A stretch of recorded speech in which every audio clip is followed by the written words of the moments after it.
Are you lost, kid? Malik froze at the entrance of the glass-walled dealership, his sneaker-clad foot just an inch past the threshold. The sales associate who had just spoken barely looked up from his phone. A hint of a smirk tugged at his lips like he'd cracked a joke he knew no one else found funny, especially not the kid standing in front of him. The smell of leather, wax polish, and that distinct new car scent hit Malik all at once.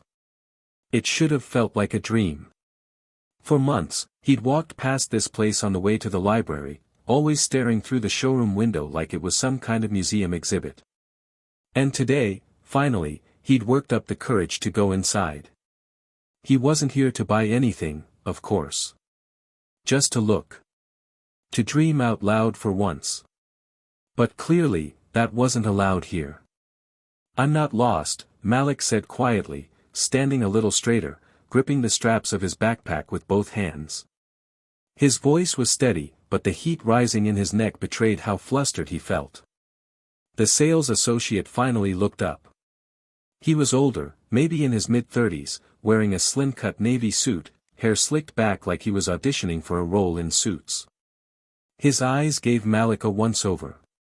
Hoodie. Faded jeans. High-top sneakers. Deep brown skin.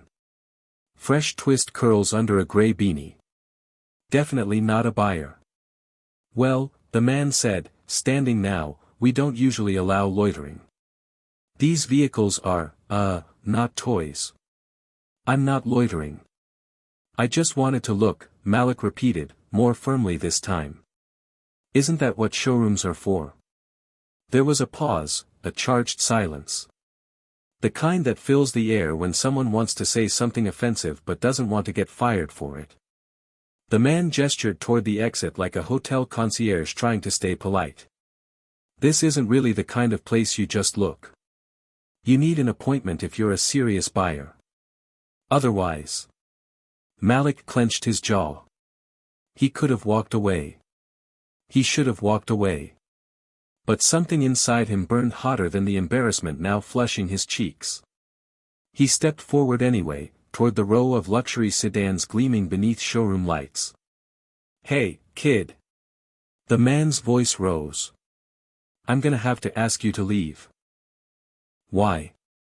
Malik shot back, standing his ground. I'm not doing anything wrong. I just wanted to see the. But he didn't get to finish. A second man, taller, bulkier, wearing black security attire and a Bluetooth earpiece, emerged from the back. Sir, I need you to exit the premises, the guard said calmly, like he'd done this 100 times before. Malik's hands were still up, palms open. He wasn't resisting. But the humiliation hit like a punch to the gut. He took a final look around, at the chrome badges, the silent purr of wealth, the condescending eyes of the sales associate, the disinterest of the receptionist, the way no one in the room looked like him, and turned to leave. As the glass doors shut behind him, he could hear them talking. Probably just wanted to post on TikTok or something. Don't worry. I'll mark him on the security report. Outside, the December wind slapped Malik in the face. He pulled up his hoodie, shoved his hands into the pockets of his jacket, and began the walk home. Hit subscribe and leave a comment with where you're watching from, he muttered under his breath, trying to laugh it off. This story might just spark a new beginning. But the laugh didn't come. He kept hearing the voice in his head, "Are you lost, kid?" And for the first time in a while, he wasn't so sure. Malik Carter was used to being overlooked, but being judged. That still stung.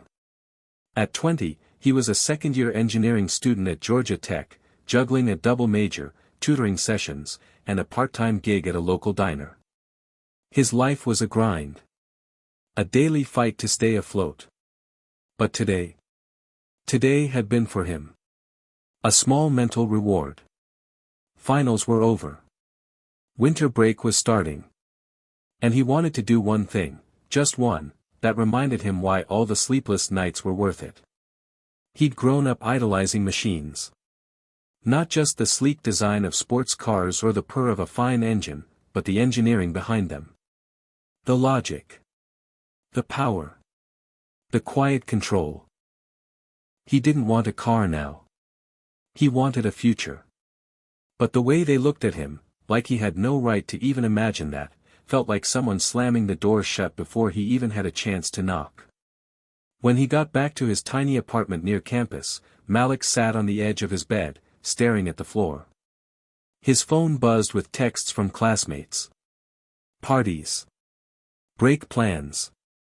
Happy stuff. He ignored them all. Instead, he pulled up his text thread with one contact labeled JC, do not use. There were only a handful of texts in that thread. Some from years ago. Some left unanswered. But tonight, Malik's thumbs hovered over the keyboard before typing. Now you know why I never used your name. He stared at the screen. Then, with a long exhale, he hit send. No response came. And tomorrow, the world was about to see him differently. Malik woke up to the smell of coffee and the sound of gospel music floating through the hallway. That could only mean one thing: his grandma was up early, already singing along to Kirk Franklin and putting together her Saturday breakfast like she was cooking for a Sunday crowd. His phone was still dark. No response from the text he'd sent the night before. Figures. He rubbed the sleep from his eyes, sat up, and stared at the wall of his room. Posters of engineering blueprints, a framed scholarship letter from Georgia Tech, and a small photograph, creased at the edges, of him as a boy, standing next to a tall, sharply dressed man. They were both smiling. Forced, like neither really knew what to do with each other. That was the last time Malik saw his father in person. Julius Carter. Tech billionaire. Founder of Cornet Dynamics. Forbes cover. TED speaker. Harlem-born, Silicon Valley made. And the man who, 20 years ago, had walked away from Malik's mother with a check and a quiet goodbye. Julius had stayed in touch, sort of. A Christmas card some years. A surprise email when Malik won a science fair in 9th grade. A birthday call here and there, always short, always formal. He had never acknowledged Malik publicly. No last name. No inheritance. No press. And Malik had never asked for one. Boy, you gone lay in that bed all day, his grandmother's voice shouted from the kitchen. Malik swung his legs over the edge of the bed and stood, stretching out the last of the morning haze. Coming, Grandma, he called back. Her name was Mrs. Loretta Mayhill, but everyone on Bankhead Avenue just called her Miss Loretta. She was 72, sharp as a whip, and raised Malik after his mother, her only daughter, passed from a sudden aneurysm when Malik was only 10. Miss Loretta had been the neighborhood's unofficial schoolteacher and prayer warrior for as long as anyone could remember. She didn't own much, but what she did have, she guarded fiercely: her tiny 2-bedroom house, her Bible, and her grandson. As Malik entered the kitchen, the smell of cheese grits, eggs, and turkey bacon welcomed him like a warm hug. You sleep okay? She asked, without looking up from the stove. He nodded. Yeah. I guess. She turned to look at him, brow raised. You guess? Malik sighed.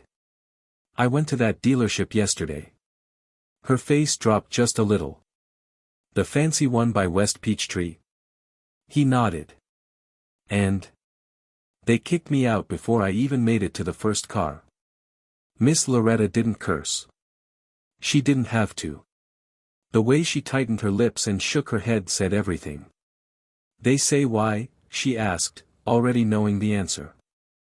Malik shrugged. Said I was loitering. Said it wasn't a place for people to just look. Miss Loretta let out a slow exhale and set down the spatula. She walked over to the table and sat across from him, placing both hands on the tabletop. Baby, let me tell you something, she said, her voice calm but firm. The world sees you one way. You ain't gotta let it keep you there. I know, Malik muttered, staring at the plate in front of him. It hit different yesterday. Miss Loretta reached over and gently lifted his chin so their eyes met. I raised you better than to let a stranger steal your pride. You hear me? He nodded. You are not small, Malik. They just got small minds. He smiled, weakly, and started eating. The neighborhood of Bankhead, once known for its rough reputation, had started to change over the years. A few coffee shops had popped up, and now there was even a yoga studio next to the old corner store. But it was still the same place that raised Malik. The same cracked sidewalks he rode his bike down as a kid. The same stoops he sat on with his friends, talking dreams bigger than their zip code. The same basketball court where he used to sketch designs for hoverboards instead of playing pickup. People here knew Malik. Not because he was a genius, but because he was polite. He helped carry groceries for Miss Juanita down the block. He walked kids home from school when the streetlights flickered out. He kept his head low, his grades high, and his future wide open. But there was always that name, Carter. He didn't use it often. Legally, it was there. But socially? He was just Malik. Most of his friends didn't even know about Julius. And the ones who did? They respected him more for not flaunting it. His mother had never asked Julius for anything. And when she died, Miss Loretta made sure Malik understood the same thing she'd taught her daughter. Don't nobody owe you nothing but respect. And if they can't give you that, they don't deserve your presence. After breakfast, Malik went back to his room and opened his laptop. He pulled up a folder of CAD designs he'd been working on, a passion project for a consumer-friendly car app that used AI to personalize test drive experiences. It wasn't much. Just an idea. But he'd spent months sketching it out, working through algorithms, testing code. What if people like him, students, dreamers, could experience cars in a space that didn't judge them by their clothes or their skin? He didn't have investors. Or even a working prototype. But he had vision. And for now, that was enough. That afternoon, as he walked to the MARTA station to head downtown for his shift at the diner, his phone buzzed. A message from a blocked number. You shouldn't have gone in there alone. I'm sorry that happened. Malik's heart skipped. He knew who it was. Before he could respond, another message came in. Let me make it right. Malik stared at the screen, the city sounds around him fading. He didn't know what right meant anymore. But he knew one thing. Tomorrow wasn't going to be just another day. The message had been clear. And cryptic. Let me make it right. Malik sat in his small apartment that evening, staring at his phone, rereading the text over and over. It wasn't the first time someone from his father's world had reached out. But this one felt different. There was a sense of urgency in it, a tone that Malik couldn't quite put his finger on. Who was it from? And what did making it right even mean? The block on the number only deepened the mystery. If this was from his father, or someone close to him, why not just call? Why hide behind an anonymous message? He ran his hand through his hair, stood up, and paced back and forth in the cramped space. The same four walls that had witnessed his growth, his failures, his quiet hopes. He picked up his phone again and stared at the screen. The cursor blinked at him, waiting for a response. Should he text back? Should he ignore it entirely? Or maybe, just maybe, this was his chance to step into something bigger than himself, something he'd only seen from a distance. He typed. Who is this? He hit send, but the message stayed unread for what felt like forever. His mind spun with possibilities, some exciting, others terrifying. That night, Malik barely slept. He had too many thoughts running through his mind: school, the car dealership, his father's distant presence, and this mysterious message. But there was one thought that kept coming back, no matter how many times he tried to shake it. What if he was finally being pulled into a world he wasn't meant to be a part of? The next morning, Malik received a call from an unlisted number. His heart skipped. He didn't hesitate this time. He picked up. Malik, a smooth voice greeted him on the other end of the line. "It's Julius Carter. His father." The voice Malik had heard so many times in his childhood over the phone but never in person. For a moment, Malik's tongue stuck to the roof of his mouth. He wasn't sure what to say.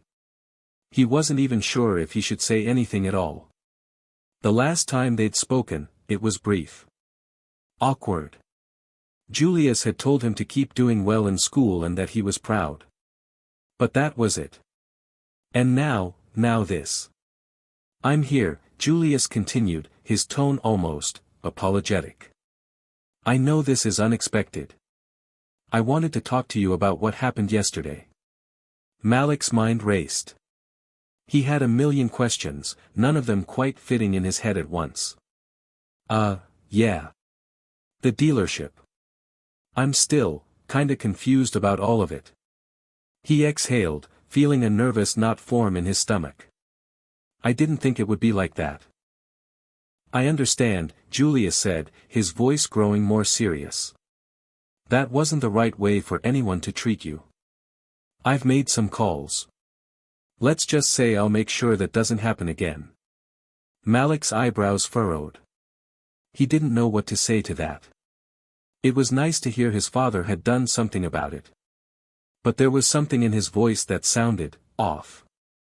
Like there was more to the situation than just a misunderstanding at a luxury car dealership. Malik didn't like feeling like he was in the dark. And this wasn't the first time his father had pulled strings behind the scenes to smooth things over. Malik's entire life had been marked by half-truths and shadowy gestures. "So, what now?" Malik asked, his voice quieter than he intended. "Now," Julius said, as though this was the moment he'd been waiting for, "we're going to make sure you're seen. I'm flying you out to California next week. I've got some people who want to meet with you." Malik froze. "Meet with me?" "Yeah. You've got talent. And they're interested in hearing your ideas, about the future of car technology, AI, all that. I think you'll fit in perfectly." Malik's head was spinning. It sounded like an opportunity, the opportunity, but he didn't know what he was supposed to do with it. The dream of making it, of being seen, was finally right in front of him. But it was so far removed from everything he knew. This was the kind of world that only existed in textbooks or incognito billionaire articles. "Are you serious?" Malik asked, still in disbelief. "I'm just a student. I don't even know how." "Don't worry about the details," Julius interrupted, almost impatiently. "We'll take care of that. You've got the mind for this. Trust me." The word stung in a strange way. It wasn't trust that Malik needed. He needed something else. Something he couldn't name. Julius continued, "I'll have my assistant send you the itinerary. You'll get the full experience, private flights, accommodations, everything. You don't need to worry about a thing. You just need to show up and show them what you're capable of." Malik didn't know whether to be flattered or repulsed. There was a part of him that wanted to say no. Wanted to reject the life of luxury his father was offering, the life that had always felt just out of reach, but still, taunting him. "You'll hear from my team soon," Julius added, as though the conversation had already been concluded. "Okay," Malik said, almost mechanically. "I'll be waiting." With that, the line went silent, and the phone clicked off. Malik leaned back in his chair, his heart still racing.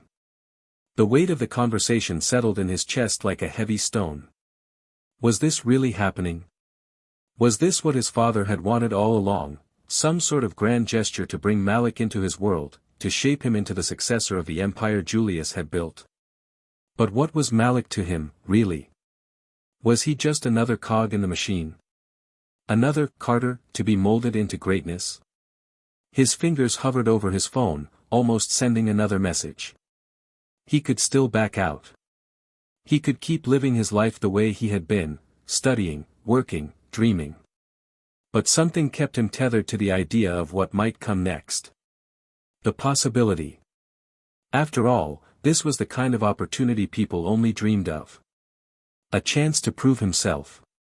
A chance to step out from the shadow of his father's name and build something of his own. But at what cost? Malik spent the rest of the evening wrestling with himself. His phone screen glowed back at him with a blank message to Julius. He stared at it for what felt like hours, waiting for his finger to type something definitive, something that could change his future. He finally dropped the phone to the side and decided to wait. Tomorrow, he would make his decision. But for tonight, it was enough to sit with the uncertainty. The next morning, Malik woke up with a knot in his stomach. He had spent most of the night tossing and turning, replaying the conversation with his father over and over in his head. Part of him was excited, thrilled, even, at the idea of finally stepping into a world that had always felt so distant, so out of reach. But another part of him, the part that had spent years building a life on his own terms, without relying on Julius' influence, felt conflicted. But this wasn't just about Julius, was it? It was about Malik. About his future. About his chance to prove that he didn't need to live in the shadow of someone else's success. He glanced at his phone, which still had no new messages from his father. But there was an email from someone named Ava Whitaker, which read: Subject, your flight details and itinerary. Dear Malik. I hope this email finds you well. We are excited for your upcoming trip to California.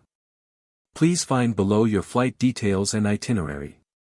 Flight, First Class, Delta Airlines, Flight 2345, 10:30 a.m. from Hartsfield-Jackson, Atlanta. Accommodations, the Ritz-Carlton, San Francisco, 2-night stay, all expenses covered. Meeting, Cornet Dynamics Headquarters, 3 p.m., Day 1. We look forward to seeing you soon. Should you need anything further, don't hesitate to reach out.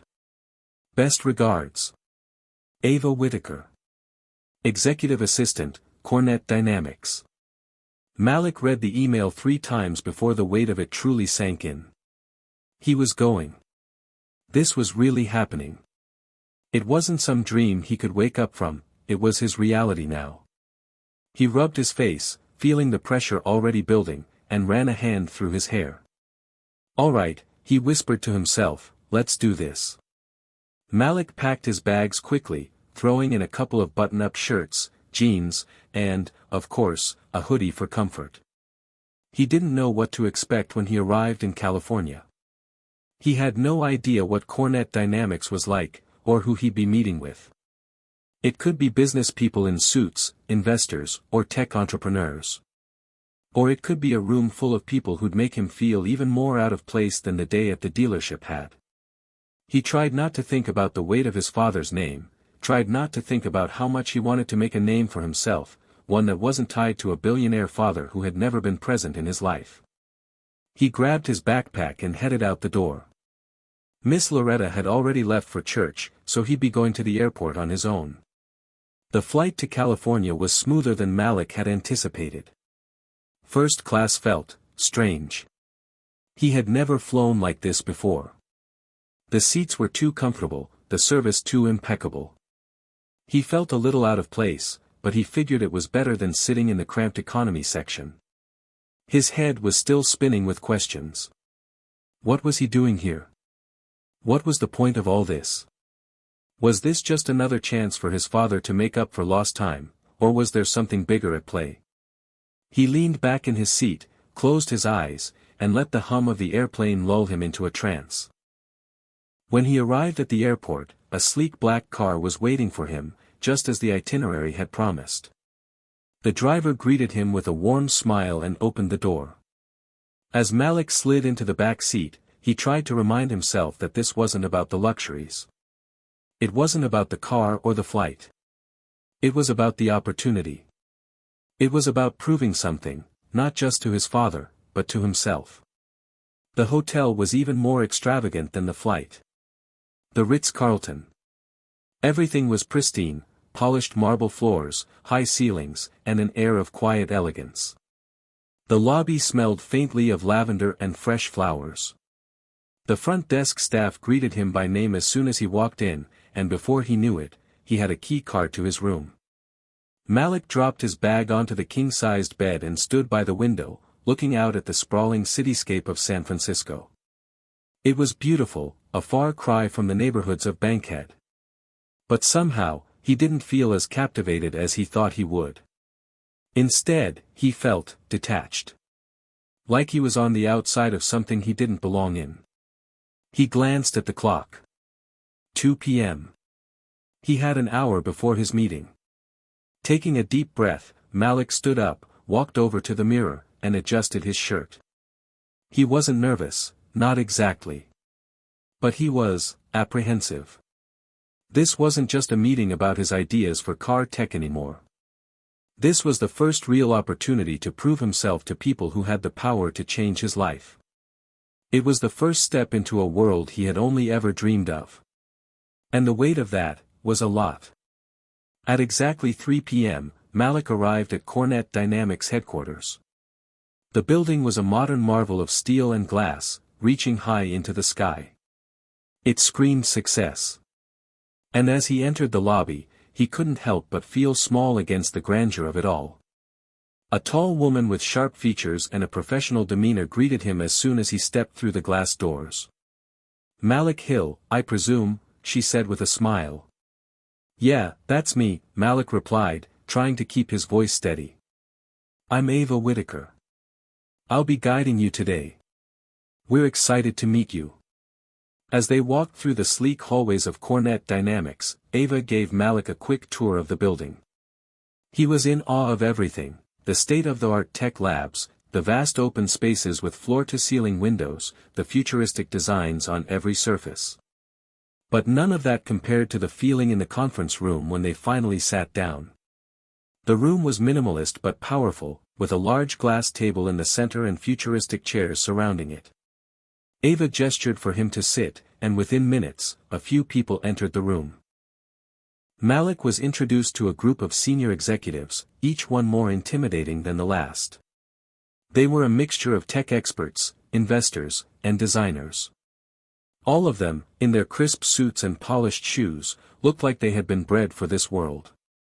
They looked like the kind of people who could change the world. And Malik, with his hoodie and jeans, felt more out of place than ever. But when it was time for him to speak, when they asked him about his ideas, he found a strange confidence rising inside of him. He spoke about the car app he had been working on. He told them about his vision of AI and technology transforming the way people interacted with cars, making it more accessible, more personalized. As he spoke, his voice grew steadier, more sure.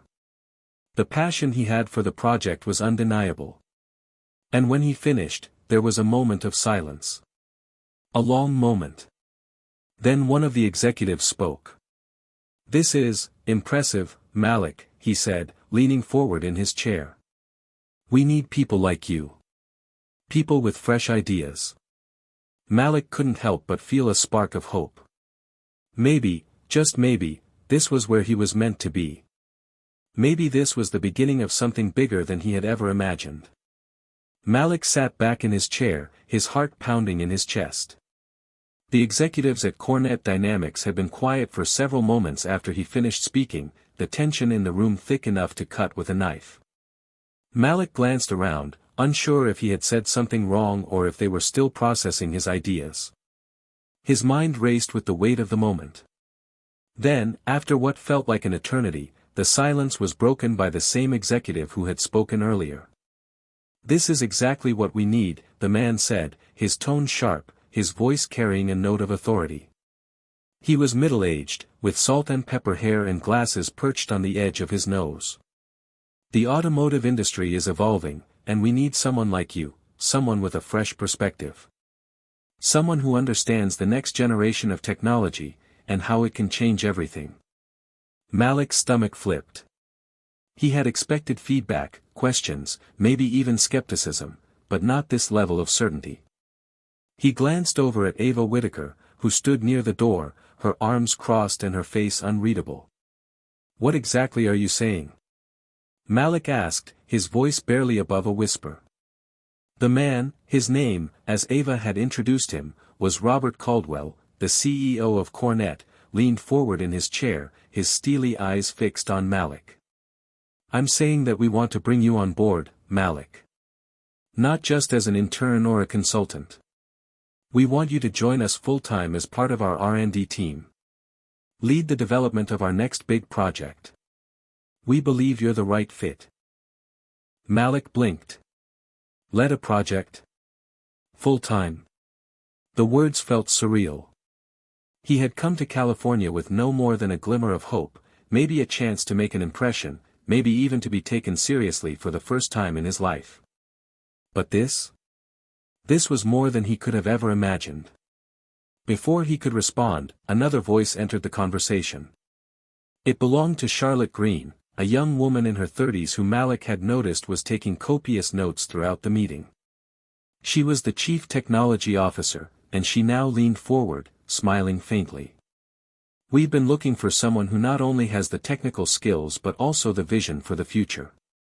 The way you talked about integrating AI into the car experience, personalized driving, predictive systems, was exactly what we're missing. This could be groundbreaking for us." Robert nodded in agreement. "You're not just thinking about cars as machines, you're thinking about how they interact with the people who drive them. That's a huge shift in how this industry operates. We're behind in that area, and we want you to help us catch up." Malik opened his mouth but closed it again. His mind was racing, trying to process everything that had just been thrown at him. He had come here expecting an opportunity, maybe a chance to pitch his ideas, but this was an offer to change his entire life. He glanced at Ava, who stood by the door, watching him closely. Her expression was neutral, but he could tell she was waiting for his response, like the entire room was. "Malik," Robert continued, his tone now softer but no less intense, "this could be the beginning of something huge. You have the talent, the vision, and, most importantly, the drive. But we need someone who's ready to step up. Who's ready to lead." Malik swallowed. Lead? Could he really do that? He had spent his whole life trying to stay out of the spotlight. To avoid being seen, because when you're seen, you're exposed. But here, now, the weight of this opportunity felt heavy on his shoulders. "What's the catch?" Malik asked, his voice steady despite the storm of thoughts swirling in his mind. "Why me? Why now?" Charlotte smiled at the question, clearly impressed. "No catch," she said. "We've been looking for someone who fits this role for a long time, but we wanted to find the right person, someone with your combination of skills and fresh ideas. We believe you're the one who can push us into the future." Robert nodded, adding, "We're a company that's built on innovation. It's what drives us. And innovation isn't just about technology, it's about perspective. You've got a perspective we need. The rest? We can teach you." The silence in the room stretched again, and Malik found himself at a crossroads. The offer was everything he had ever wanted, but also more than he was ready for. He had grown up knowing that opportunities like this didn't come for people like him. That's how life worked. You worked hard, made something of yourself, and maybe, you got a shot. But this? This felt like it was out of his control. And yet, part of him felt a flicker of excitement. A possibility he hadn't dared to imagine. He thought about his father, Julius. Would this be the moment he would finally make him proud? Would this be the bridge between their worlds? Or would this just be another way for his father to pull the strings in Malik's life, a reminder of the distance between them, even when they were in the same room? "Malik," Robert's voice cut through his thoughts. "Take some time. We're not rushing you. But we do want you to think about what we're offering. I think you'll find it hard to say no." Malik nodded slowly. His fingers tightened on the armrests of his chair. Was he ready to say yes? He wasn't sure. But there was something inside of him that wanted to say yes. Something that told him if he didn't take this chance, he might never get another one. "I'll think about it," Malik said, surprising even himself with how firm his voice sounded. "I just need some time." Robert smiled, as if he had been expecting that response. Of course. Take all the time you need. Ava will be in touch with the details. Ava stepped forward, handing Malik a business card. We'll be waiting, she said simply. As Malik left the meeting room, the reality of what had just transpired began to sink in. The sleek corridors of Cornet Dynamics felt even more oppressive now. He was walking down a path he couldn't turn back from. The offer was real, and the stakes were higher than he had ever imagined. He walked to the elevator, pressing the button with the tips of his fingers, still unsure of what to do. He stepped inside the elevator and stared at the doors, waiting for them to close. But instead, his mind kept playing over the same thoughts. What now? What do I do with this? When the elevator doors finally closed, and the soft music played in the background, Malik let out a deep breath. He was alone in the world now, at least in a way he never had been before. Malik's mind was in a whirlwind as he left the Cornet Dynamics building. The skyscrapers of San Francisco loomed over him, casting long shadows as the sun began to dip lower in the sky. He walked slowly, his feet dragging, as if the weight of the decision that hung before him was physically pulling him down. His phone buzzed in his pocket, interrupting the swirling thoughts. He pulled it out, expecting a message from Ava or one of the executives, but it was a text from his mother. Mom, how's the trip going? I hope you're feeling inspired and excited. Call me when you have a chance. Miss you, son. Malik read the message twice, a strange lump forming in his throat. His mom was always so supportive, always hopeful for him. She had raised him on her own after his father had disappeared from their lives, and though Malik knew his mom had never been bitter about it, he also knew she had always wished Julius had been more involved in his life. He typed a quick reply. Malik, it's going well. I'm learning a lot. I'll call you later tonight. Miss you too. He stuffed the phone back in his pocket and looked around. The streets of San Francisco were bustling with people, each one seemingly walking with purpose. But Malik felt lost. Lost in his thoughts, lost in the choices that lay ahead. Should he take the job at Cornet? Should he risk everything he had worked for, the independence, the identity he had carved out for himself, to step into a world that wasn't his own?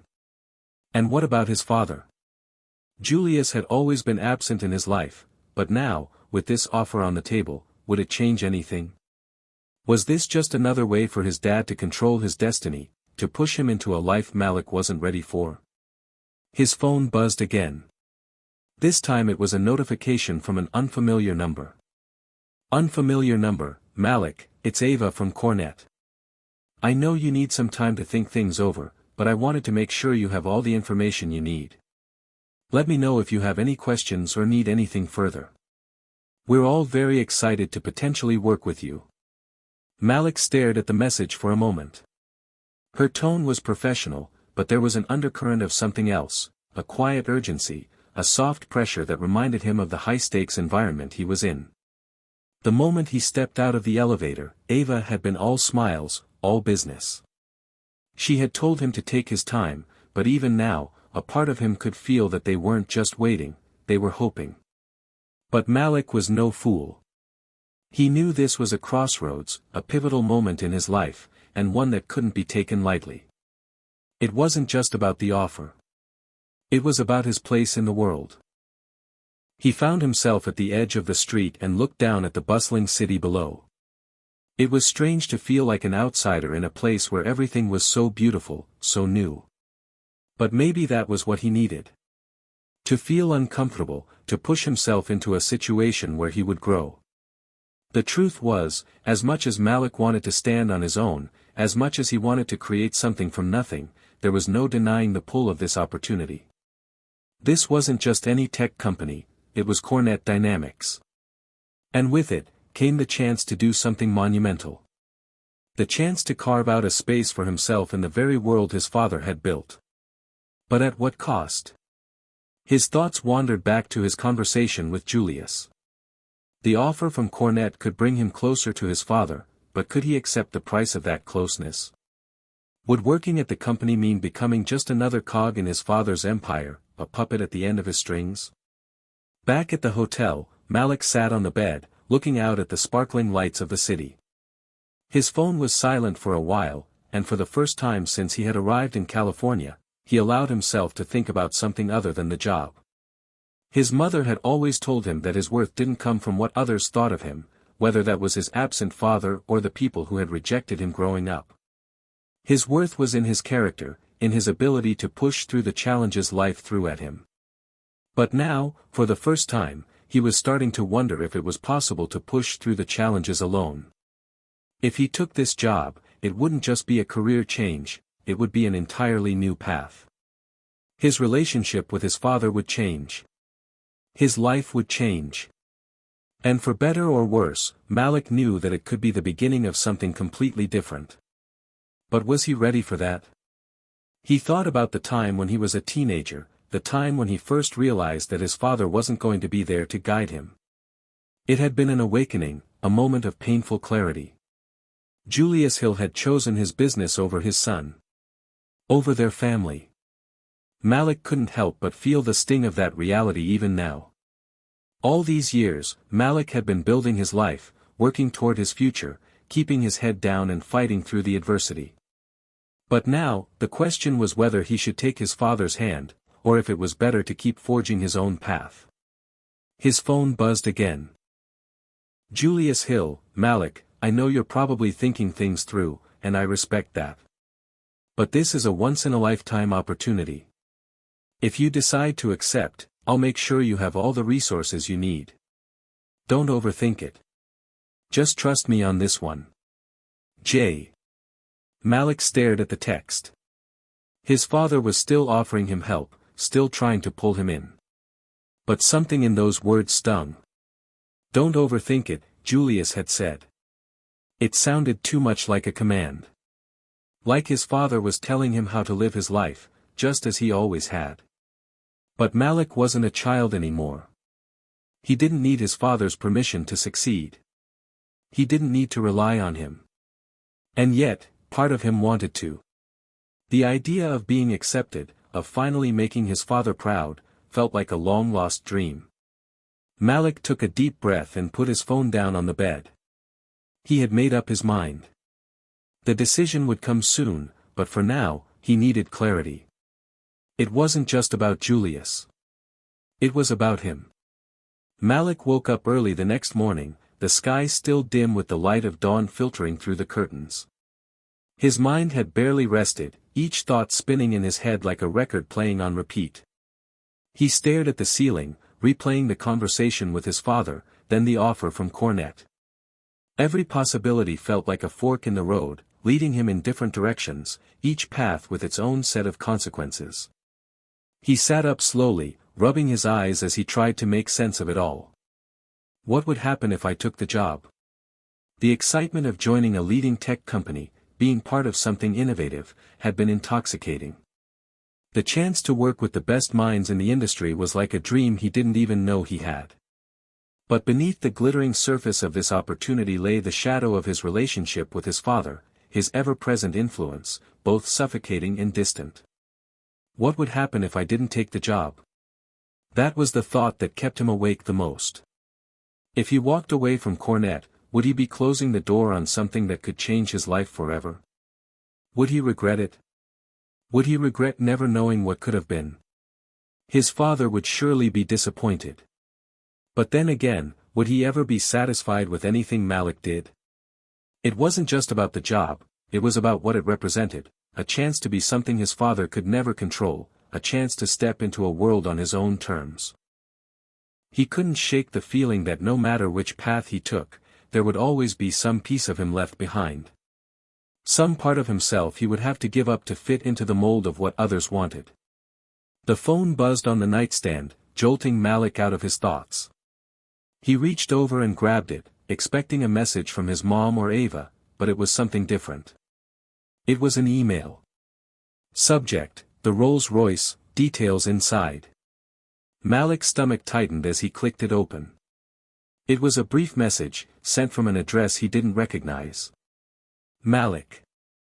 I know you're struggling with your decision. But here's one thing to consider. If you take the job at Cornet, the resources, the opportunities, the connections will change everything for you. And there's something you should know. I will never ask you to join me in business, but I also know when to make a move. I've arranged for a Rolls-Royce to be delivered to you in the next 24 hours. A small gesture to show you what's possible when you trust the right people. Let me know your decision when you're ready. Julius. Malik stared at the message. His fingers froze over the screen. The Rolls-Royce. The car. His father was always about the symbolism. The status. The power that came with it. It was no secret that Julius Hill's wealth had afforded him many luxuries, but this felt different. A car, a Rolls-Royce, for a decision that Malik hadn't even made yet. It felt like a silent ultimatum, a reminder of the empire his father had built, and the kind of life Malik had always been told to aspire to. Was this how it always worked? His heart sank. He didn't want to be a pawn in his father's game, but part of him couldn't deny the allure of what it meant. To have a Rolls-Royce. To be seen in one of the most luxurious cars in the world. To be acknowledged by his father in a way that meant something. But that wasn't what Malik wanted. That wasn't what he had built his life for. Still, he felt a flicker of hesitation. Was he really ready to turn down his father's offer? Could he stand on his own without his influence? Malik stood up from the bed, his legs heavy, and walked to the window. The city was waking up, the streets slowly coming alive with people going about their day. It was a world that felt both foreign and familiar to him. This was the life he had always dreamed of, a life where his ideas, his passions, could flourish. But was he ready to let go of the safety net that had always been his father's presence, albeit distant? He thought back to his time in high school, when he had tried so hard to separate himself from his father's shadow. His teachers, his classmates, they all knew who Julius Hill was, and Malik hated it. He hated that he was defined by someone who wasn't even in his life. He wanted to prove that he could make something of himself, without the name, without the connections, without the weight of his father's legacy hanging over him. But here I am again, Malik thought, caught between wanting to prove myself and needing my father's approval. The sound of a car honking outside interrupted his thoughts.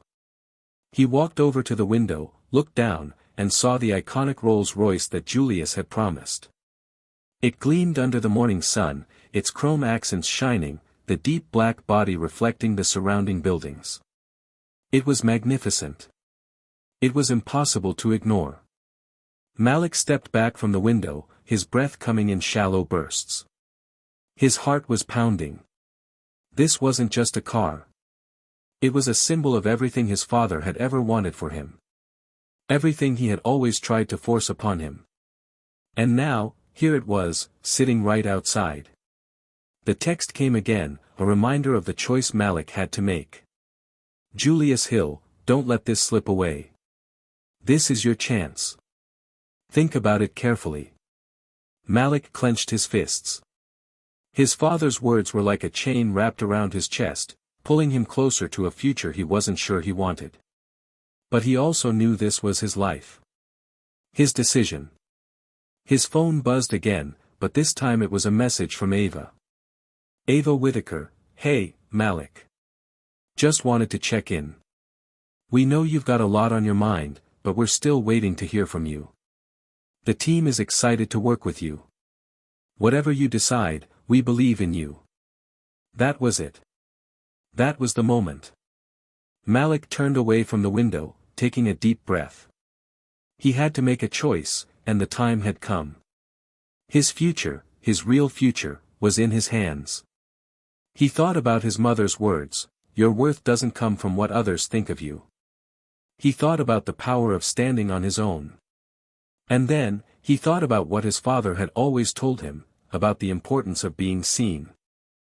The decision would be his, and his alone. No more waiting. No more second-guessing. He picked up his phone and began typing his response. Malik, I've made my decision. Let's talk. Malik didn't waste any time. He pressed send on his message, the words leaving his fingers before his brain could fully process what he had just done. Let's talk. It was simple. Direct. The kind of message he could send to anyone in his life, but when it came to his father, it felt like an act of rebellion. An invitation for a conversation that had been years in the making. He sat back on the bed, his hands still trembling as the weight of his decision began to sink in. He had just crossed a line he hadn't even known was there until now. The words, let's talk, meant he was ready. Ready to stop being passive, ready to finally confront his father about the choices that had defined his life up until this point. The phone buzzed almost immediately. It was Julius. Julius Hill, good. I knew you'd come around. Let's meet. I'll have my driver pick you up in an hour. I'm sure you have a lot to discuss. Malik could feel his stomach tighten as he read the message. Julius was always so confident, so certain of his own control. It wasn't that Malik doubted his father's influence, but he felt a creeping resentment building up. It was like Julius had always assumed Malik would eventually follow the path he had set out for him. But this time, Malik told himself, this time I'm doing this my way.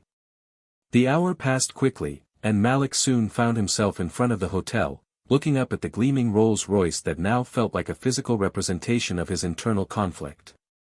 The black car was parked in the same spot where it had been earlier, its shiny exterior practically glowing under the midday sun. Malik took a deep breath and approached it. The driver, a middle-aged man in a dark suit, stepped out of the car and opened the door for him. He didn't say a word, but the look on his face was all business.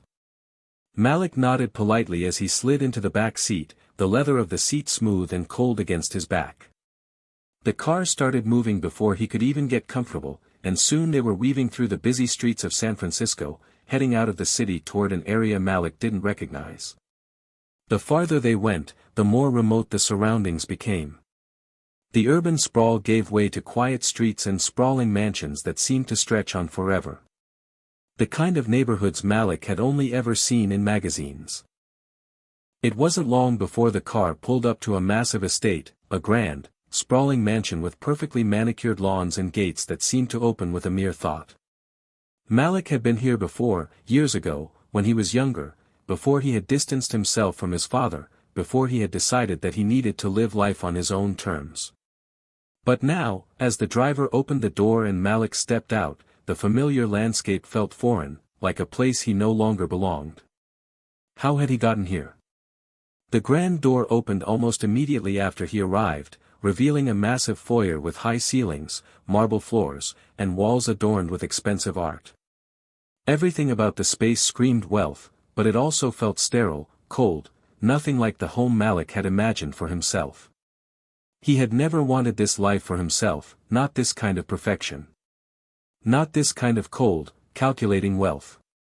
Julius appeared at the top of the staircase, looking every bit the successful, untouchable businessman. He wore a sharp, tailored suit, his face lit with a warm but slightly calculating smile. He looked like the man who had everything and wanted everyone to know it. But beneath that smile, Malik could see the glimmer of something else, the same pressure, the same expectation, that had haunted him his entire life. Malik, Julius said, his voice smooth and commanding. It's good to see you. I'm glad you decided to come.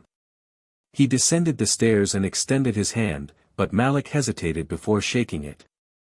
There was something about this man, something about this life, that Malik still couldn't quite bring himself to accept. I've been thinking about what you said, Malik said, his voice firm but measured. And I need to understand something first. Why now? Why bring all of this to me? Why this job at Cornet? Why the car? Why all of this? Julius's smile didn't falter, but there was a shift in his eyes. You're a smart young man, Malik. I knew you'd want to understand the bigger picture. Cornet is not just another job. It's a chance for you to rise to the top. You've always been capable of more than you've allowed yourself to believe. I see that in you. Malik crossed his arms, the tension in his shoulders a physical manifestation of the conflict within. Is that what this is about? You think I need to prove myself? Or is it that you're trying to control my future, just like you've always done? Julius's eyes narrowed slightly, but his smile remained. I'm not trying to control you. I'm giving you an opportunity, Malik. A way to break into the business world. You don't have to keep fighting on your own. You've got the resources, the connections. You just have to take the chance. Malik felt a surge of frustration rise within him. You've always tried to hand me everything, haven't you? The car, the job, the money. But I don't want your handouts, Dad. I want to make my own way, without your influence. Julius's smile flickered for just a moment before he composed himself. Malik, you don't understand. It's not about handouts. It's about securing your future. The world doesn't give you chances like this. You'll regret it if you don't take it. There was a long pause as Malik processed his father's words. He could feel the weight of the conversation, the gravity of the decisions hanging between them. It was as if they were stuck in an unspoken battle, each man fighting for control of the other's future. Maybe, Malik said slowly, his voice quiet but resolute, it's not about the chances you give me, Dad. Maybe it's about the chances I take for myself. Julius looked at him, the smile fading into something colder, something more calculating. We'll see about that, he said softly. Malik turned away, his mind racing, his heart pounding in his chest. He had come here expecting answers, expecting clarity. But instead, all he had gotten was more confusion, more pressure, and more of the same fight that had defined their relationship for years. He had wanted control. He had wanted to make his own choices. But now, standing in this mansion, feeling the weight of his father's expectations on his shoulders, Malik couldn't help but wonder if he was ever going to truly be free. Malik walked out of the mansion feeling like a different person. He had expected to find some clarity, some understanding of his father's motives, but instead, all he had found was more of the same manipulation and control. The tension between them was palpable, a weight that seemed to press down on his chest as he made his way to the waiting Rolls-Royce. The driver opened the door for him without a word, but Malik was too lost in his thoughts to care. He stepped inside the car, his mind racing as the door shut behind him with a soft click. The interior of the car felt too quiet, too pristine for the turmoil that was brewing within him. As the Rolls-Royce glided smoothly through the streets of San Francisco, Malik couldn't stop replaying the conversation with his father. The way Julius had spoken, the way he had made everything feel like a deal, a transaction rather than a father-son relationship. Is this really what I want? Malik asked himself. To live in the shadow of his empire, always trying to meet his expectations. His phone buzzed again, snapping him out of his spiraling thoughts. He pulled it out, seeing the name Ava Whitaker flashing on the screen. She had been there for him from the start, offering guidance, support, and the kind of friendship that Malik had never really gotten from anyone else. Without hesitation, he answered the call. Hey, Ava, Malik said, his voice quieter than usual. Malik. Ava's voice was warm, but there was a note of concern in it. I was hoping to hear from you. How'd it go with your dad? Did you get the clarity you were looking for? Malik sighed heavily, staring out the window at the city rushing by. Not exactly. I don't know, Ava. I thought this would be different. I thought maybe he'd get it. But no matter what, it always comes back to him wanting control. He's giving me the job, the car, the connections, but it all feels like a trap. Like I'm not making my own choices. Ava was quiet for a moment, and Malik could almost hear her processing his words. That sounds tough. But you know, Malik, just because your dad is offering you something doesn't mean you have to take it. You've always had the power to make your own decisions. Malik's grip on the phone tightened. That's the problem, Ava. I've always had to fight for it. I've always had to fight to be my own person, and now it feels like the fight is wearing me down. I'm not sure I can keep going like this. I get it, Ava said softly. But you are strong, Malik. I've seen it in you. The way you've built everything you have, how you've kept going even when everything seemed against you. Don't lose that. You don't have to let him define you. You define yourself. Her words sank into Malik's mind like a seed, slowly taking root. For so long, he had felt like his father's legacy was an anchor, tying him to a future he didn't want. But Ava was right, he didn't have to follow that path. He didn't have to let Julius decide what his life was going to look like. He stared out the window, watching the city stretch out in front of him, the buildings rising high against the horizon. He had always thought that to make something of himself, he had to play by the rules set by others. But now, he wasn't so sure. I don't know what I want to do anymore, Ava, Malik admitted, his voice heavy with uncertainty. Part of me still wants that life, the success, the recognition. But another part of me is scared that if I take it, I'll lose who I am. I'll lose what matters. Ava's voice was steady, filled with conviction. Malik, you have always been true to yourself. Even when you were in the shadow of your dad's name, even when you were fighting to carve out your own space, you stayed authentic. You have the ability to succeed on your own terms. You don't need his approval to do that. Malik swallowed hard, feeling a surge of emotion rise within him. For the first time in a long while, he felt like maybe, just maybe, he could actually break free from the invisible chains that bound him. The car began to slow as it turned onto a quieter street, pulling into his apartment building. Malik glanced at the time. It had been nearly 2 hours since he left Julius's mansion. He'd been lost in his thoughts, trying to make sense of everything, but now he had to make a choice. A choice that was no longer just about the job or the car. It was about who he wanted to be, what kind of life he was willing to fight for. As the Rolls-Royce stopped in front of the building, Malik thanked the driver and stepped out of the car, his mind still racing. He didn't have all the answers yet, but something had shifted inside him. He wasn't going to let his father's vision of the future be the only option. He wasn't going to live a life dictated by someone else's terms. Once inside his apartment, Malik set his keys down on the kitchen counter and walked over to the window. The city spread out before him, bathed in the golden light of the evening. He had always dreamed of something bigger, something greater, but now, as he looked at the skyline, it felt like the weight of those dreams was finally within his grasp. But the question remained, could he live them on his own? The phone buzzed again, this time with a message from his father. Julius Hill, I trust you've made your decision, Malik.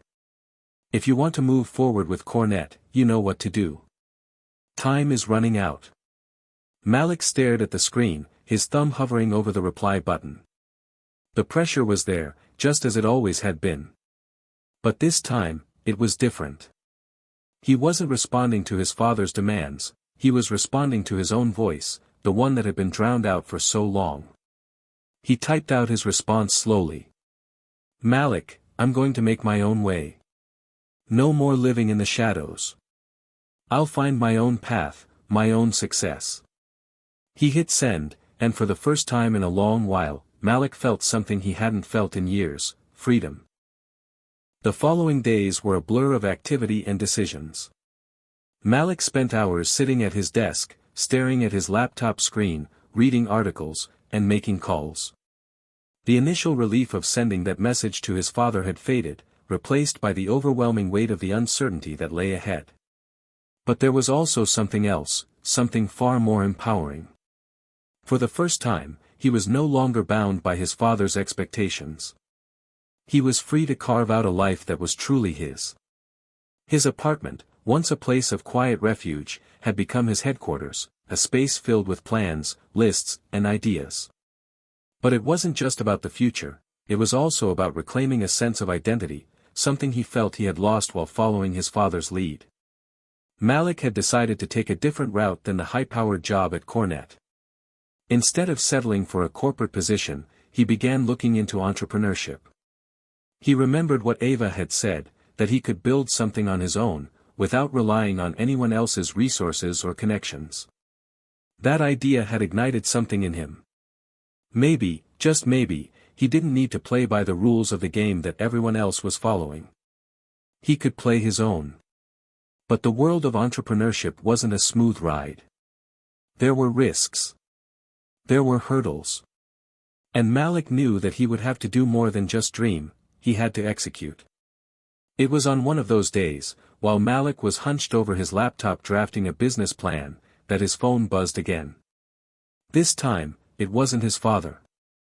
It was an unknown number. He hesitated for a moment before answering. Hello. Malik Hill. The voice on the other end was deep and professional, with an air of authority Malik couldn't quite place. Speaking. This is Charlotte Bellamy. I'm an investor with Bellamy Ventures. I've been following your journey, and I have to say, I'm impressed with your recent decisions. I'd like to discuss a potential partnership. Malik blinked, taken aback. Sorry. I think you've got the wrong person. No, I don't. You're Malik Hill, son of Julius Hill, right?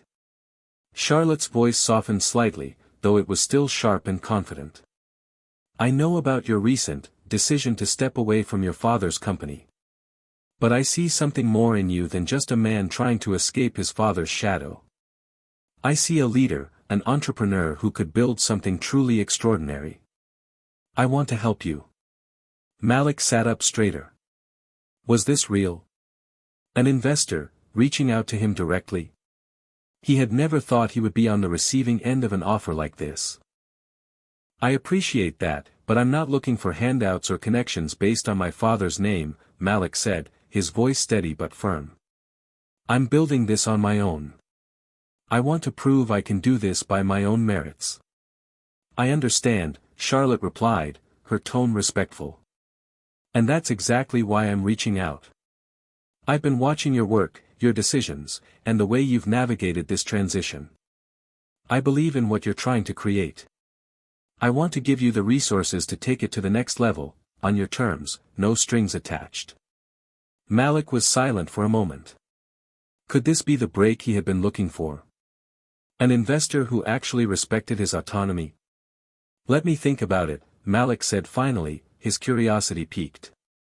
Can you send me some more information? I'll send over a proposal this afternoon, Charlotte said, her voice warm with satisfaction. Take your time. I'll be here when you're ready to talk. As he hung up, Malik leaned back in his chair, staring at the phone in his hand. The call had come out of nowhere, and yet it felt like the universe had finally thrown him a bone. He had no idea how Charlotte had found him, whether it was through his own efforts or by some connection of his father's, but it didn't matter. What mattered was that someone believed in him. Someone saw his potential without the weight of his family's name. He could hardly believe it. Just a few weeks ago, he had felt trapped, unsure of where his life was headed. But now, he had a chance to build something on his own, something that wasn't just defined by his father's empire. He had a chance to take that first real step toward independence. The following day, the proposal arrived in his inbox. Malik pored over the document, his eyes scanning the details of the investment offer. It was clear that Charlotte wasn't just offering financial support, she was offering mentorship. She wanted to help him build a business, help him navigate the obstacles he would face, and guide him as he made decisions. And, in return, she wanted a stake in whatever success came from it. It was a risk, no doubt about it. But then again, everything worth doing came with a risk. He couldn't deny that the opportunity was tempting. This wasn't a deal based on his family's name, it was based on his ideas, his potential. As the days passed, Malik found himself diving deeper into the world of entrepreneurship. He began networking with other entrepreneurs, researching business models, and refining his pitch. He would no longer be known as the son of Julius Hill, he was going to be known for his own vision, his own work. His phone buzzed again a week later. This time, it was Charlotte. Malik, I've been thinking, she began, and I'd like to meet in person. Let's talk about taking the next steps. Malik's heart raced. This was it. This could be the moment that changed everything for him. "I'd love to," he said, his voice tinged with excitement. "When's good for you?" "I'll send over the details," Charlotte replied. "I'm looking forward to it." As he set the phone down, Malik couldn't help but smile. For the first time in a long while, he was excited about the future. He had come so far from the boy who was once trapped in his father's world, unsure of where his own identity ended and his father's expectations began. Now, Malik Hill was about to step into the world as his own man, ready to make his mark. He wasn't just the son of a billionaire.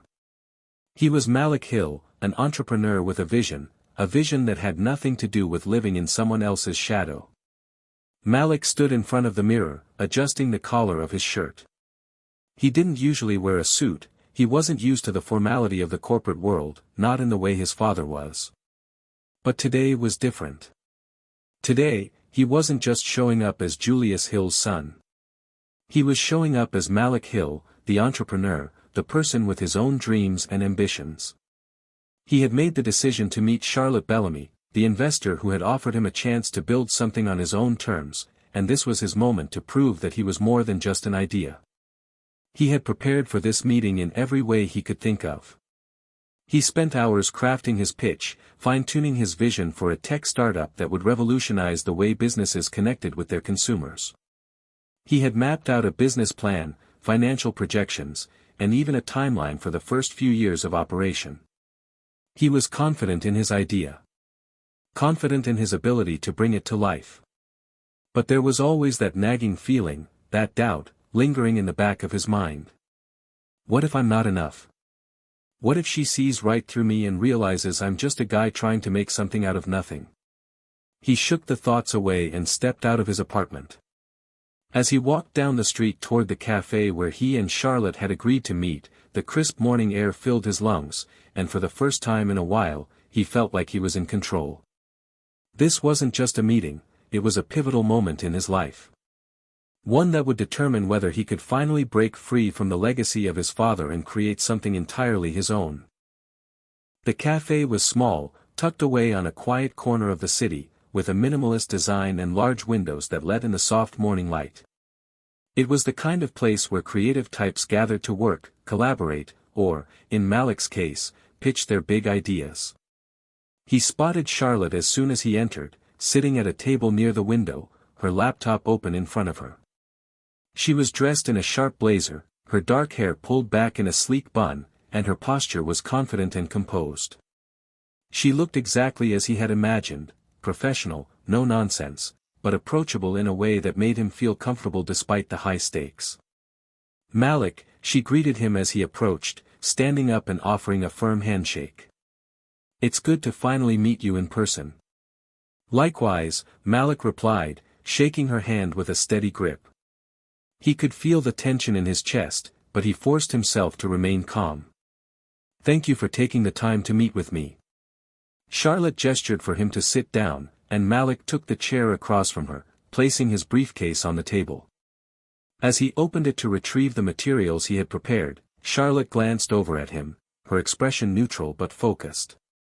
"I've been following your progress closely, Malik," she said, her tone businesslike but not dismissive. "I've seen your idea evolve, and I have to say, I'm intrigued.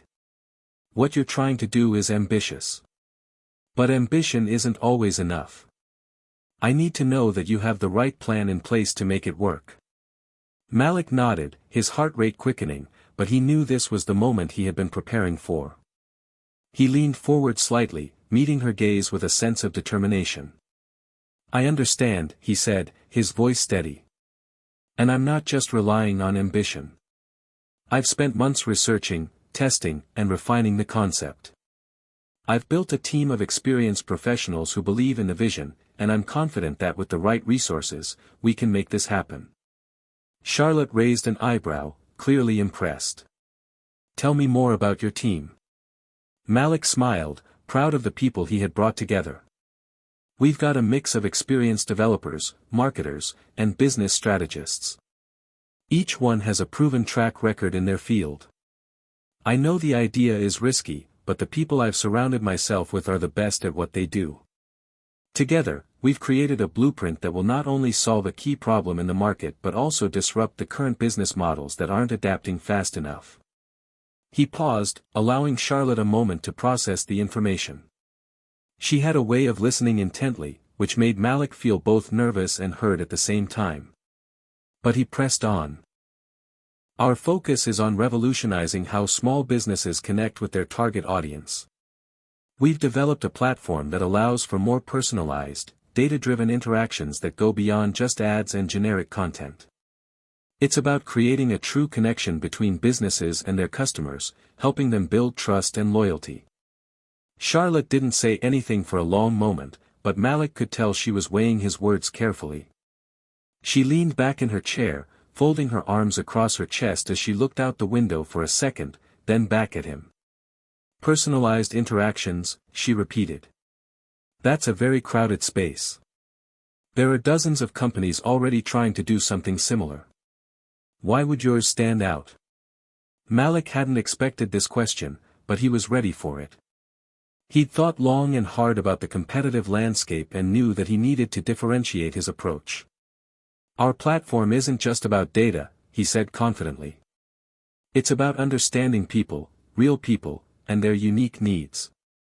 Yes, there are plenty of companies that offer personalized marketing, but we're focusing on creating relationships. Real, authentic relationships. And with our proprietary AI technology, we can predict consumer behavior with unprecedented accuracy, enabling businesses to engage with customers in ways that feel natural, not intrusive." Charlotte's eyes flickered with interest, and Malik could see her starting to warm to the idea. He had her attention, but he knew he still had a long way to go. He moved on to the financials.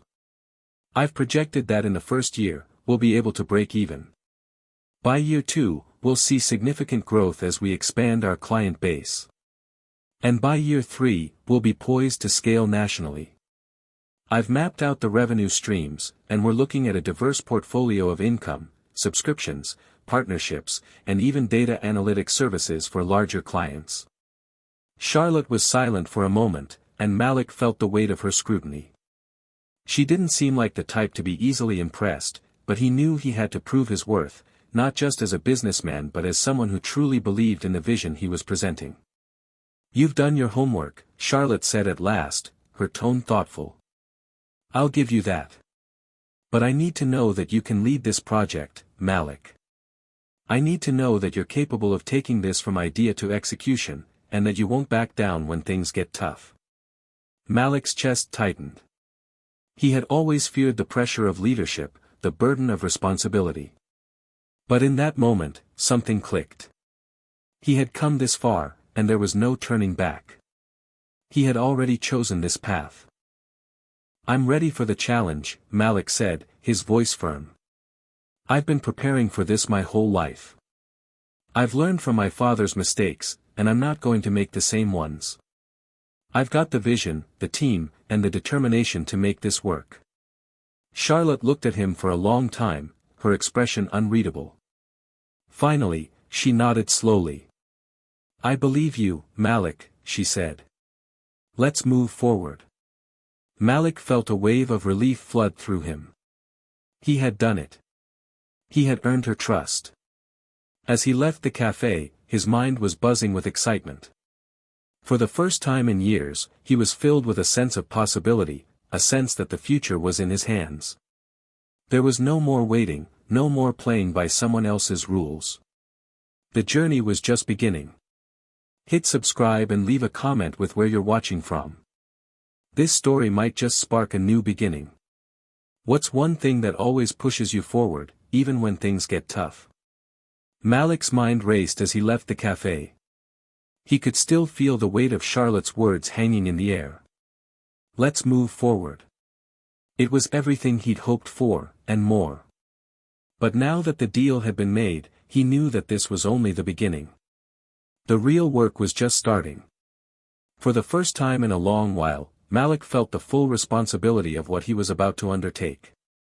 Charlotte had put her trust in him, and he couldn't afford to let her down. He couldn't afford to let himself down. The streets around him seemed to blur as he walked to his car. His thoughts were a whirlwind, a mix of excitement, doubt, and adrenaline. He opened the door, slid into the driver's seat, and took a deep breath. This was it. There was no turning back. The next few weeks passed in a whirlwind. Malik dived headfirst into every aspect of his new business.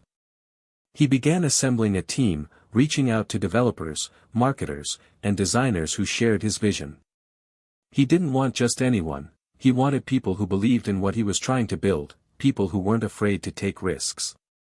He met with investors, attended networking events, and spent hours poring over spreadsheets and business plans. It was exhausting, but it was also thrilling. He had never felt more alive, more engaged with his work. Every challenge he faced only seemed to fuel his determination. The pressure that had once felt suffocating now felt like fuel for the fire inside him. There was, however, one part of this new journey that Malik still struggled with, his relationship with his father. Julius Hill, the billionaire mogul who had built his empire from the ground up, was still a looming presence in Malik's life.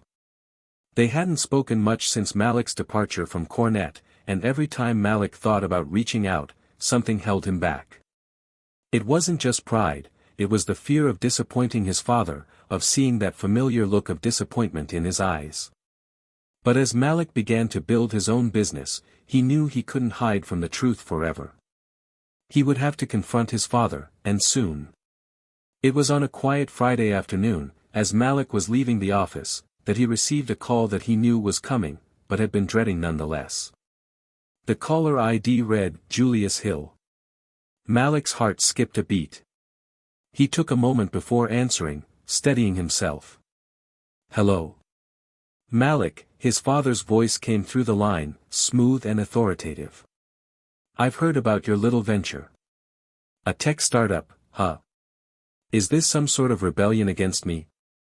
Malik took a deep breath, leaning against his car. Dad, I'm not trying to make a point or start a fight. I want to do something on my own. Something that's mine. There was a pause on the other end, and Malik could feel the weight of his father's silence.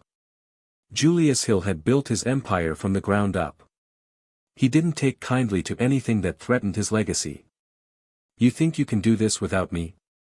Julius finally said, his voice laced with both disbelief and disdain. You're wasting your time, Malik. You'll never build anything that even comes close to what I've created.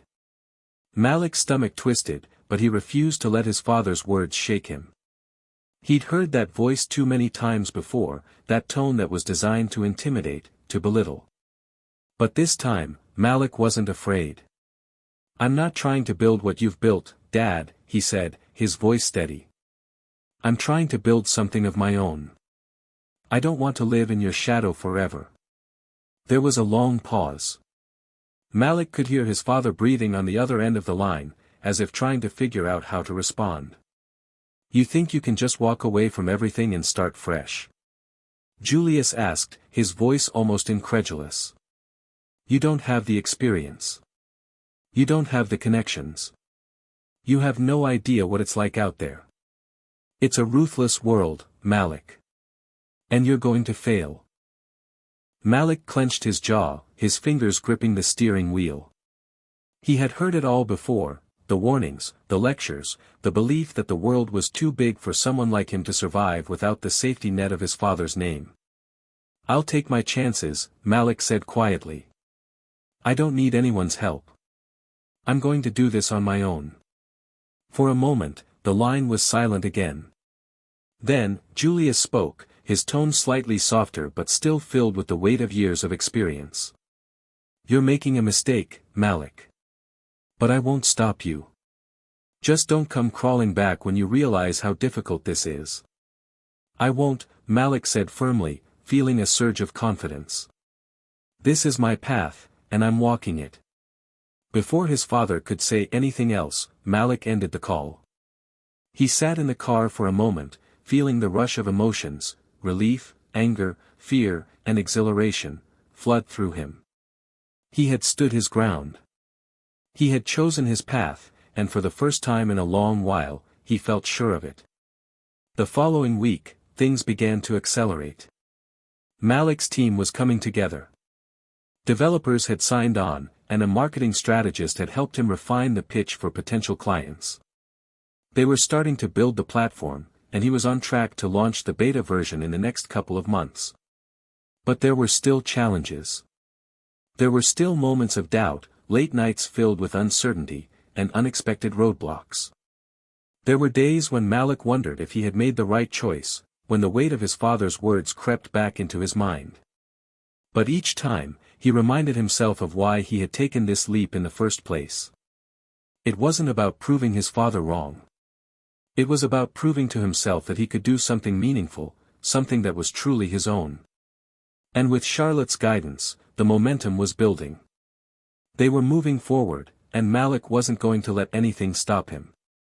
A few weeks after the phone call with his father, Malik sat at his desk, staring at the screen of his laptop. The beta platform was almost ready to launch, and the excitement in the office was palpable. There was still so much to do, but Malik could feel the potential in the air. This was his moment. The first real step toward creating something incredible. The first real step toward his future. And for the first time in a long time, Malik was no longer afraid. He was ready.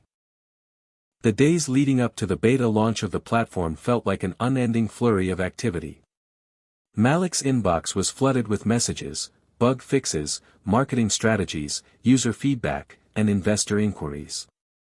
It seemed like everyone had an opinion on something, but Malik was learning to embrace the chaos. He had built a team he trusted, and they were all working tirelessly to ensure that the platform was ready for its big debut. The team was more than just a group of colleagues now, they were a family, bound together by the shared belief in what they were creating. Late nights in the office, brainstorming sessions at coffee shops, and endless lines of code had brought them closer than Malik had anticipated. He was beginning to realize that building a company wasn't just about the product, it was about the people you surrounded yourself with, the relationships you fostered, and the trust you built along the way. Charlotte Bellamy had been instrumental in guiding them through this stage. She was a tough investor, no-nonsense and pragmatic, but Malik could sense that she believed in what they were doing. She was there when they needed advice, when things weren't going according to plan, but she was also hands-off enough to let Malik and his team figure things out on their own. It was the balance he had craved, someone who trusted him, but who also held him accountable. The morning of the launch arrived quickly, and Malik was feeling a mix of excitement and anxiety. He had spent weeks preparing for this day, and now it was finally here. He sat in his office, staring at his computer screen, as his team ran the final checks. Every detail had been scrutinized, every bug had been dealt with, but the nerves were still there. What if something went wrong? What if the platform failed? Malik, you good? A voice broke through his thoughts. It was Nina, the head of development, her curly hair bouncing as she poked her head through the door. We're ready to go. Are you? Malik took a deep breath and smiled. Yeah. Let's do this. Nina grinned and walked into the room, her fingers tapping on the keyboard as she initiated the final steps of the launch. Malik could hear the soft hum of activity around the office, the constant motion of people finalizing their tasks. It was all happening so quickly. As the countdown began, Malik stood up and walked over to the large window of the office. Outside, the city was just beginning to wake up, the streets bustling with the usual morning rush. It was surreal, just hours before, this was all a dream. Now, it was real. The platform was live. He turned to face his team. This is it, guys. Everything we've worked for, all the late nights and early mornings, it's all coming together. We're not just launching a platform, we're launching a new way for businesses to connect with their customers. Let's make it count. A wave of energy rippled through the room, and Malik felt a surge of pride. This wasn't just about him anymore. This was about all of them. Their shared vision, their collective efforts, their belief in something bigger than themselves. As the platform went live, Malik's heart raced. The first wave of users began to sign in, and the system seemed to be running smoothly. There were no major glitches, no catastrophic failures. It was working. They were off to a good start. But Malik knew the hard part was still ahead. He'd spent the past few months in preparation, but now, they had to prove that this wasn't just a good idea, it was a sustainable business model. They had to prove that they could scale, that they could grow, that they could attract paying customers. The hours passed, and the feedback started coming in. Some users were thrilled with the platform, excited by its potential. Others had questions or encountered small issues that needed addressing. Malik and his team jumped into action, troubleshooting and adjusting. There was a constant sense of urgency, but also a sense of pride. They were doing it. They were building something real. But as the day wore on, Malik couldn't shake the feeling that there was something more. Something looming on the horizon. He had put everything he had into this venture, but the road ahead was still uncertain. He glanced at his phone, and for a moment, his stomach tightened. There was a message from Charlotte. "Call me when you can. It's important." His heart skipped a beat. Charlotte's messages were usually brief, direct. But this one felt different. He couldn't tell if that was a good sign or a bad one. Malik stepped away from his desk and walked out into the hallway, finding a quiet spot to make the call. The ringing seemed to go on forever, each second stretching out in his mind. Finally, Charlotte picked up. "Malik," she said, her voice steady but tinged with something he couldn't place. "How's the launch going?" "It's going well," Malik replied, trying to keep his voice calm. "We're getting some great feedback, and there haven't been any major issues. It's early, but so far, so good." Charlotte paused. "That's good to hear. But I need to talk to you about something." Malik's pulse quickened. "What is it? Is something wrong?" "Not wrong, exactly," Charlotte said. "But there's been some news. A major competitor has been moving fast in the same space. They've just announced a partnership with one of the biggest e-commerce platforms in the world. I'm talking about real resources, real clout. They're going to be coming after your customers." Malik felt a wave of cold rush over him. The very thing he had feared was happening faster than he'd expected. A competitor, already established, with powerful connections, was targeting the same market.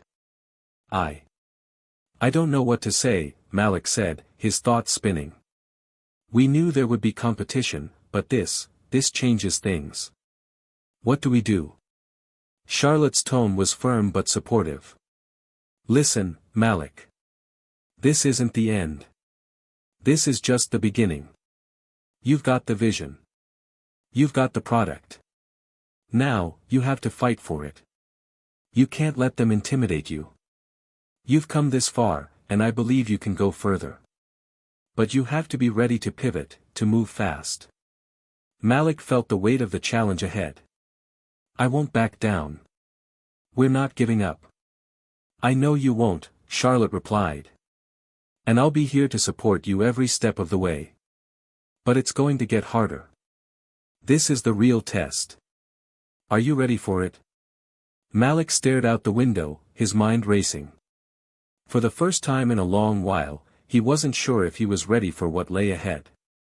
But one thing was clear, he couldn't afford to back down now. "I'm ready," he said, his voice resolute. "Let's fight." The competition was no longer just a theory. It was real, and Malik was about to enter a battle he had never imagined.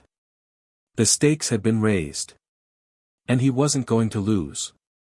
The days following Charlotte's call felt like a blur of urgency and uncertainty. Malik knew he couldn't afford to waste any time, his startup was under immediate threat. The news about the competitor had hit hard, but it also sparked something inside him. A fire. A determination to not let his hard work go to waste. The company Charlotte had warned him about was called Grid Tech, a well-established player in the tech world. Their new partnership with one of the largest e-commerce platforms in the world was a game-changer. With their resources and influence, they could easily dominate the market Malik was trying to break into. Malik couldn't afford to sit back and let them take everything. He needed a plan, and fast. The office was buzzing with energy as Malik gathered his team in the conference room. It was a tight-knit group now, developers, designers, marketers, and customer service reps, all of them working toward the same goal. They had come so far, and Malik wasn't about to let it slip away. He stood at the head of the table, his mind racing with ideas. He needed to act quickly, but he also needed to think strategically. There was no way they could outspend Grid Tech, but maybe they didn't need to. Maybe they could outsmart them. "All right, everyone," Malik began, his voice steady but filled with purpose. "We've got a major competitor on our heels, and they've got resources we can't match. But that doesn't mean we're out of the game. We've got something they don't, our agility, our ability to adapt, and the fact that we're small enough to move quickly." The team nodded in agreement. Malik could see the resolve in their eyes. They were all in this together. "We've got to focus on what sets us apart," Malik continued. "We're not going to compete with them head-on. We'll never have the same marketing budget or partnerships, but what we do have is a unique product that we can improve, iterate, and refine faster than they ever could. We need to double down on customer experience, listen to feedback, and deliver value where they're not." Nina, the head of development, spoke up. "You're right. We can create a feedback loop with our users. If we're constantly improving based on their needs, they'll stay loyal. It's all about building a community around the product." "Exactly," Malik said, nodding. "We'll leverage our strong customer base and focus on creating personalized experiences. While they're busy trying to scale with their partnerships, we'll be crafting something that feels custom-tailored for our users." Darius, the marketing lead, chimed in. "We can also start a referral program. Offer current users incentives for bringing new customers in.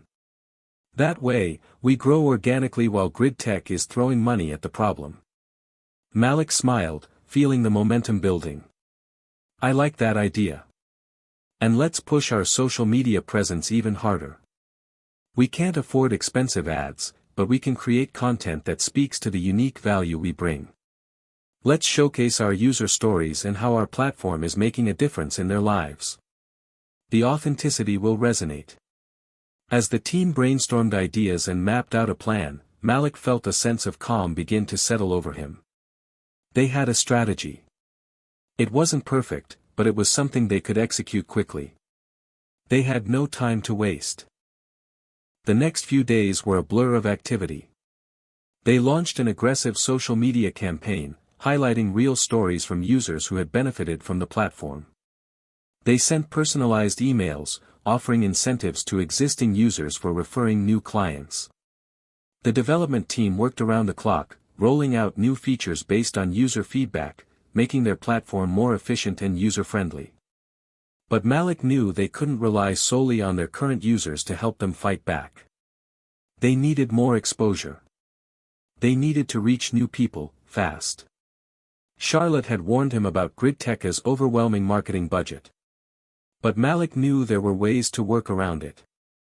He wasn't trying to outmarket them, he was trying to outsmart them. That's when he had an idea. The next morning, Malik met with Charlotte at a quiet cafe in the city.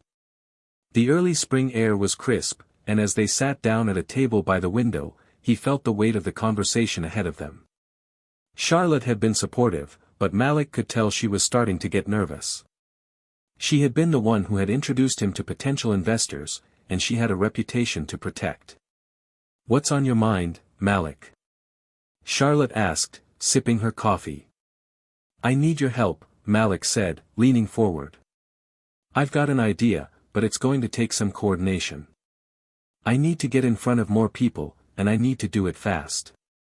If we're going to survive this, we need to stand out from the crowd." Charlotte raised an eyebrow. "Go on." "I want to do a live event," Malik said. "But not just any event, something that puts our platform directly in front of industry leaders, influencers, and potential clients. We'll showcase the power of our product through a series of live demos, customer testimonials, and key features that set us apart from grid tech. Charlotte nodded slowly, clearly processing the idea. That's a bold move. You realize the investment that will require, right? Malik smiled. I'm not asking for a huge amount. But I know we can make a big impact. We don't have the budget to compete with them on a traditional scale, but we can create an event that's high on impact and low on cost. The right people in the room will amplify our message. Charlotte thought for a moment, tapping her fingers on the table. I'll make some calls. If you can pull this off, it could turn the tide in your favor. I'll make it happen, Malik said, determination in his voice. We just need the right exposure. As they discussed logistics, Malik could feel the weight of the challenge ahead of him. This wasn't just about showcasing the product, it was about proving they belonged in the same conversation as grid tech. It was about stepping up, not just as a competitor, but as a force to be reckoned with. The event came together faster than Malik had imagined. With Charlotte's help and a few well-placed phone calls, they secured a venue and started inviting key players from the industry.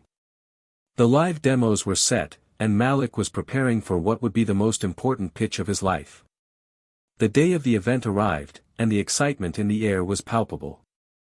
Malik stood backstage, staring at the crowd gathered in the venue.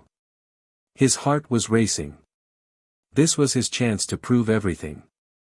He had worked so hard to get here, and now it was time to show the world what they were capable of. Charlotte gave him a reassuring nod from across the room, and Malik stepped out onto the stage. The lights were bright, the crowd was buzzing with anticipation, and Malik took a deep breath before speaking into the mic. Thank you all for being here today, he began. We're here to show you something that we believe will change the way businesses connect with their customers. We're not just here to compete, we're here to lead. The crowd at the event was exactly as Malik had hoped, a mixture of industry professionals, potential clients, and tech influencers who could spread the word about his platform. The atmosphere was charged with excitement, but Malik's pulse raced as he stood on the stage, ready to introduce his product to the world. Charlotte's nod had given him a sense of calm. He knew this event could make or break everything. There was no turning back now. As the lights dimmed, a large screen on the stage flickered to life, showcasing the platform's sleek interface and some of its standout features. Malik gestured toward it, his voice steady but filled with passion. We've worked tirelessly to create a platform that isn't just about business, it's about people. It's about relationships. It's about connecting brands to their customers in a way that's authentic, powerful, and most importantly, personal. He paused for a moment, letting the words sink in. The crowd was listening intently. He could feel the weight of their eyes on him, but instead of shrinking under the pressure, Malik grew stronger. Our platform is built with you in mind, Malik continued. It's designed to scale as your business grows, adapt as your needs change, and evolve as your customers demand more. We're not just here to provide a service, we're here to build a partnership with every single person who joins us. He turned to the large screen behind him, which now displayed real-time metrics and testimonials from users who had found success with the platform. One after another, the screen flashed with stories of businesses that had seen measurable growth thanks to their use of the platform. Malik knew that these testimonials were key, stories of success were powerful. They humanized the product, showing that it wasn't just a tool, but something that could change lives. We've seen small businesses transform overnight. We've seen startups go from struggling to thriving. And it's all because we've focused on one thing, delivering value. The audience nodded. Malik could sense that they were intrigued. But he wasn't done yet. This isn't just about what we've done, Malik said, his voice growing more confident. It's about what we're going to do. And we're just getting started. Today, I want to show you what the future looks like. A future where your business isn't just using a platform, it's thriving because of it. With a flick of his hand, the screen behind him transitioned to a live demo of a new feature that hadn't been announced yet. It was a bold move. This feature was still in its beta phase, but Malik knew it had the potential to set them apart from Grid Tech and the other competitors. The feature was an AI-driven customer engagement tool that allowed businesses to send personalized messages to their customers based on their browsing habits, past purchases, and interactions. It wasn't just a messaging tool, it was a whole new way of thinking about customer relationships. As you can see, Malik said, this tool doesn't just send generic emails. It learns from your customers. It understands their needs and tailors every interaction to suit them. This is the future of marketing, customized, intelligent, and built on real data. There was a murmur of approval in the crowd. Malik could feel the energy shift, he had their attention. The competitors in the room, especially the representatives from Grid Tech, were watching closely. He knew they were taking notes, analyzing every move. After the demo, Malik took a moment to let the room absorb what he had just shown them. The tension in the air was palpable, he could tell that Grid Tech's representatives weren't pleased. He wasn't sure what kind of response they had been expecting, but it was clear that they hadn't anticipated this kind of innovation from someone who was still considered an underdog. Charlotte approached him backstage, her eyes wide with approval. That was brilliant. You've just changed the game, Malik. Thanks, he replied, a smile creeping onto his face. But we're not out of the woods yet. Charlotte laughed softly. No, we're not. But you've definitely put yourself in a position to win. Now you've got their attention. As the event continued, the crowd mingled, exchanging business cards and discussing the potential of Malik's platform. The atmosphere was buzzing with excitement. People were excited about the technology, about the vision Malik had shared, and about the future he was promising. But Malik knew that this was just the beginning. The real battle was still to come. After his presentation, Malik was approached by several potential clients and partners, all eager to learn more about the platform. The questions flowed fast, and he answered each one with conviction.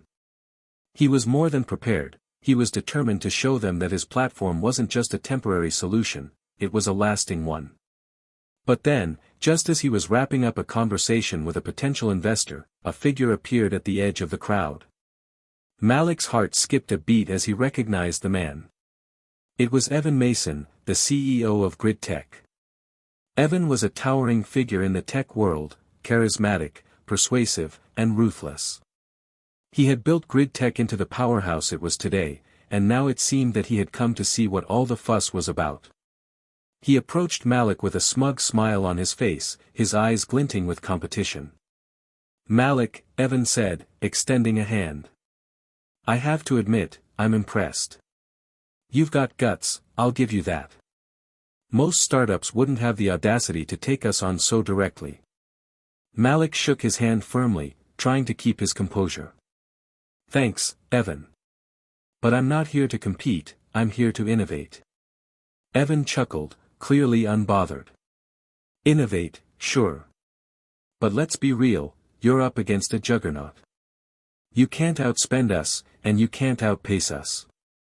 Sooner or later, your little platform will be absorbed or overtaken. It's just the way the industry works. Malik didn't flinch. He had heard this before, from critics, from investors, from other competitors. He knew the risks, but he also knew his team was ready to fight. Maybe, Malik said, but I think we're in this for the long haul. And we're not backing down. Evan's smile faded, just for a moment, before he recovered. We'll see, he said, his voice carrying a subtle threat. But you'd better enjoy this moment while you can. Because we're coming for you. As Evan turned and walked away, Malik felt a surge of determination flood through him. The game had officially shifted. He was no longer just a small player in the tech world, he was in direct competition with the big leagues. And he wasn't backing down. The following week was a blur. After the event, the buzz surrounding Malik's platform was palpable. News outlets, influencers, and tech bloggers were all discussing the live demo, and many were praising his innovative approach to customer engagement. Malik had created something that was catching fire, and it was clear that Grid Tech was starting to feel the heat. But with attention came pressure. Malik knew that the real work had just begun. He had won the crowd at the event, but the industry was filled with giants like Evan Mason and Grid Tech, who didn't take threats lightly. He had seen the way Evan had sized him up at the event, that smug smile on his face, as though the tech giant had already written off Malik's success as a fluke. Evan's parting words echoed in his mind, "We're coming for you." Malik wasn't about to let that happen. He stood in the conference room, surrounded by his team, feeling the weight of the challenge ahead. Nina, Darius, Charlotte, and the rest of the group were gathered around the table. The conversation was already underway when he walked in. "We've been seeing some traction on social media, but we need to capitalize on it quickly," Darius said. "We can't let them overtake us. If we don't double down on our efforts, Grid Tech will drown us out with their resources." Charlotte leaned in, looking at Malik. "He's right. We need to stay ahead of them, but we also have to be smart. Their PR machine is massive, and it's only going to get louder. If we don't keep up with our messaging, we'll get drowned out." Malik nodded, absorbing the weight of their words. He had never faced competition like this before. But it wasn't just about surviving, it was about carving out a space for their vision. He couldn't afford to just be reactive. It was time for a counterattack. "We need to hit them where it hurts," Malik said, his voice low but filled with resolve. "They've got the money, but we've got the speed. We'll move faster, get ahead of them on every front. But we need to make our message even clearer. We're not here to play second fiddle. We're here to take over." "Take over?" Nina asked, raising an eyebrow. "Exactly," Malik replied. "I don't mean we're going to conquer the whole industry overnight, but we need to go for the jugular. We need to show everyone that we're the future, not just an alternative. And the first step is upping our game on the marketing front. We need to amplify our brand, and we need to do it now." The room was silent for a moment, everyone digesting his words. Then Darius spoke up again. "We need a more aggressive campaign. Something bold, something that gets attention and makes a statement. We can't just sit back and hope for organic growth. It's time to put the pedal to the metal." Malik's mind raced with possibilities. He had an idea, a big one. It would push the limits of their budget, but it was bold enough to make a significant impact. What if we took a page out of Grid Tech's playbook, but flipped it on its head? Malik proposed. "They're good at creating massive ads and flashy partnerships, but what if we did something the opposite, something that highlighted our authenticity?" "How do you mean?" Charlotte asked. "I want to make our platform the story. We're not going to outspend them. But we can out-innovate them. I want to create a series of documentary-style videos featuring small business owners who've transformed their operations thanks to our platform.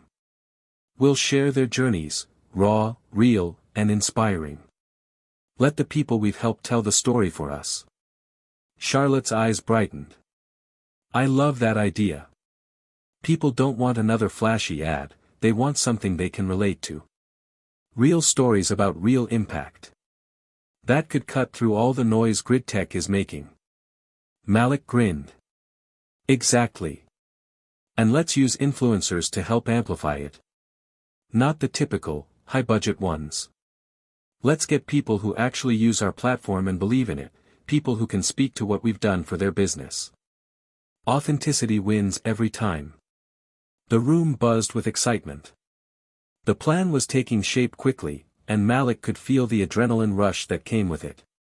They weren't going to sit idly by while Grid Tech built their empire, they were going to build their own.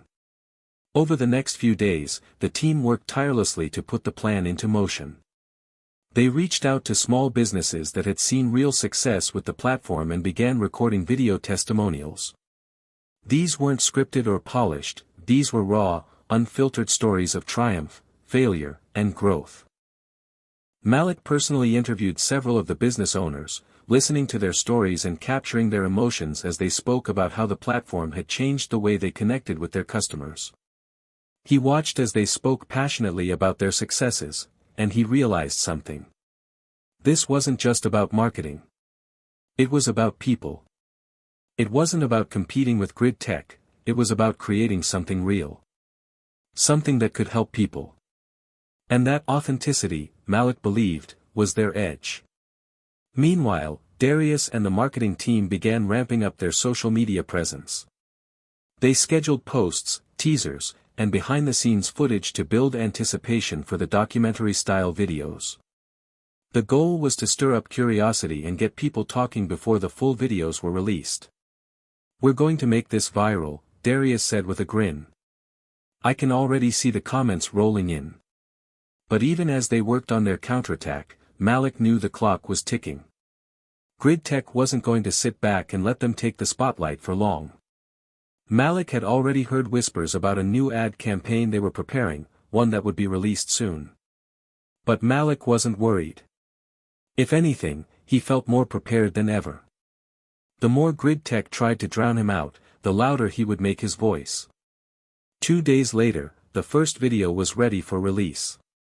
It was a short but powerful documentary about a local coffee shop owner, Lisa, whose sales had doubled after she started using Malik's platform.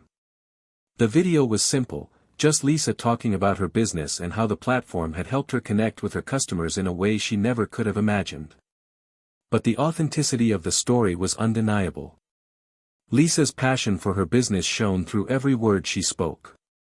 The video was posted across all social media channels, and within hours, it began to gain traction. Comments flooded in, praising the platform's impact on small businesses. Shares increased, and the hashtag the real impact began trending. It was working. Malik watched as the numbers climbed. This wasn't just a counterattack, it was a movement. People were connecting with these stories, sharing them with their networks.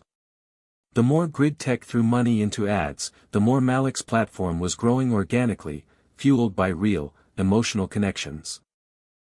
Malik leaned back in his chair, a sense of pride swelling inside him.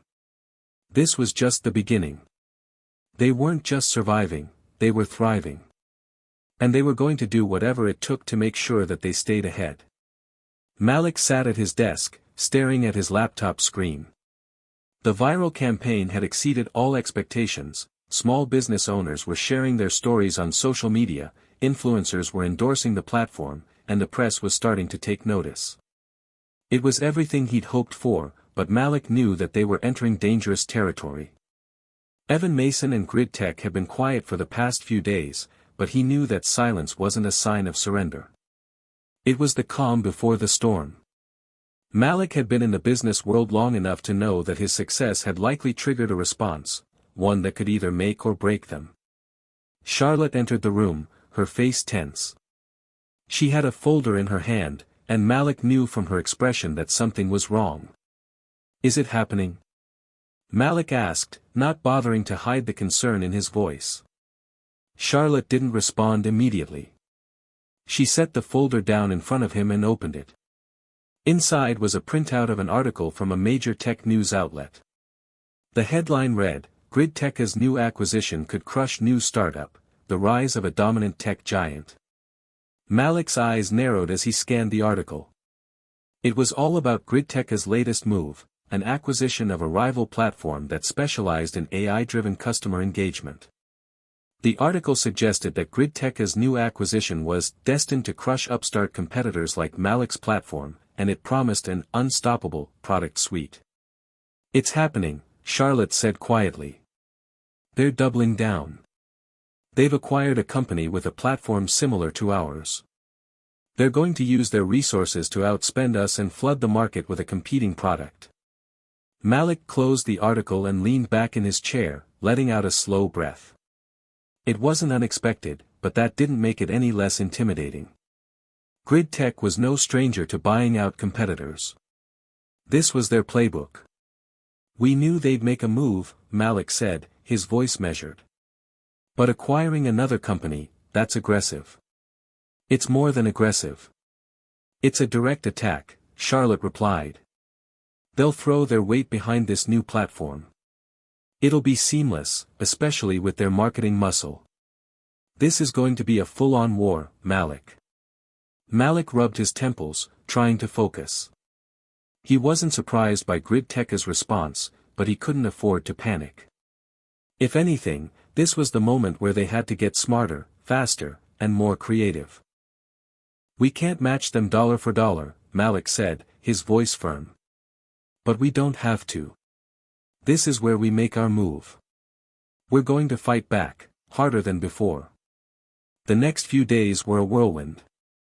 Malik and his team were on high alert, working around the clock to pivot and come up with their next move. They knew that the window for them to maintain their momentum was closing.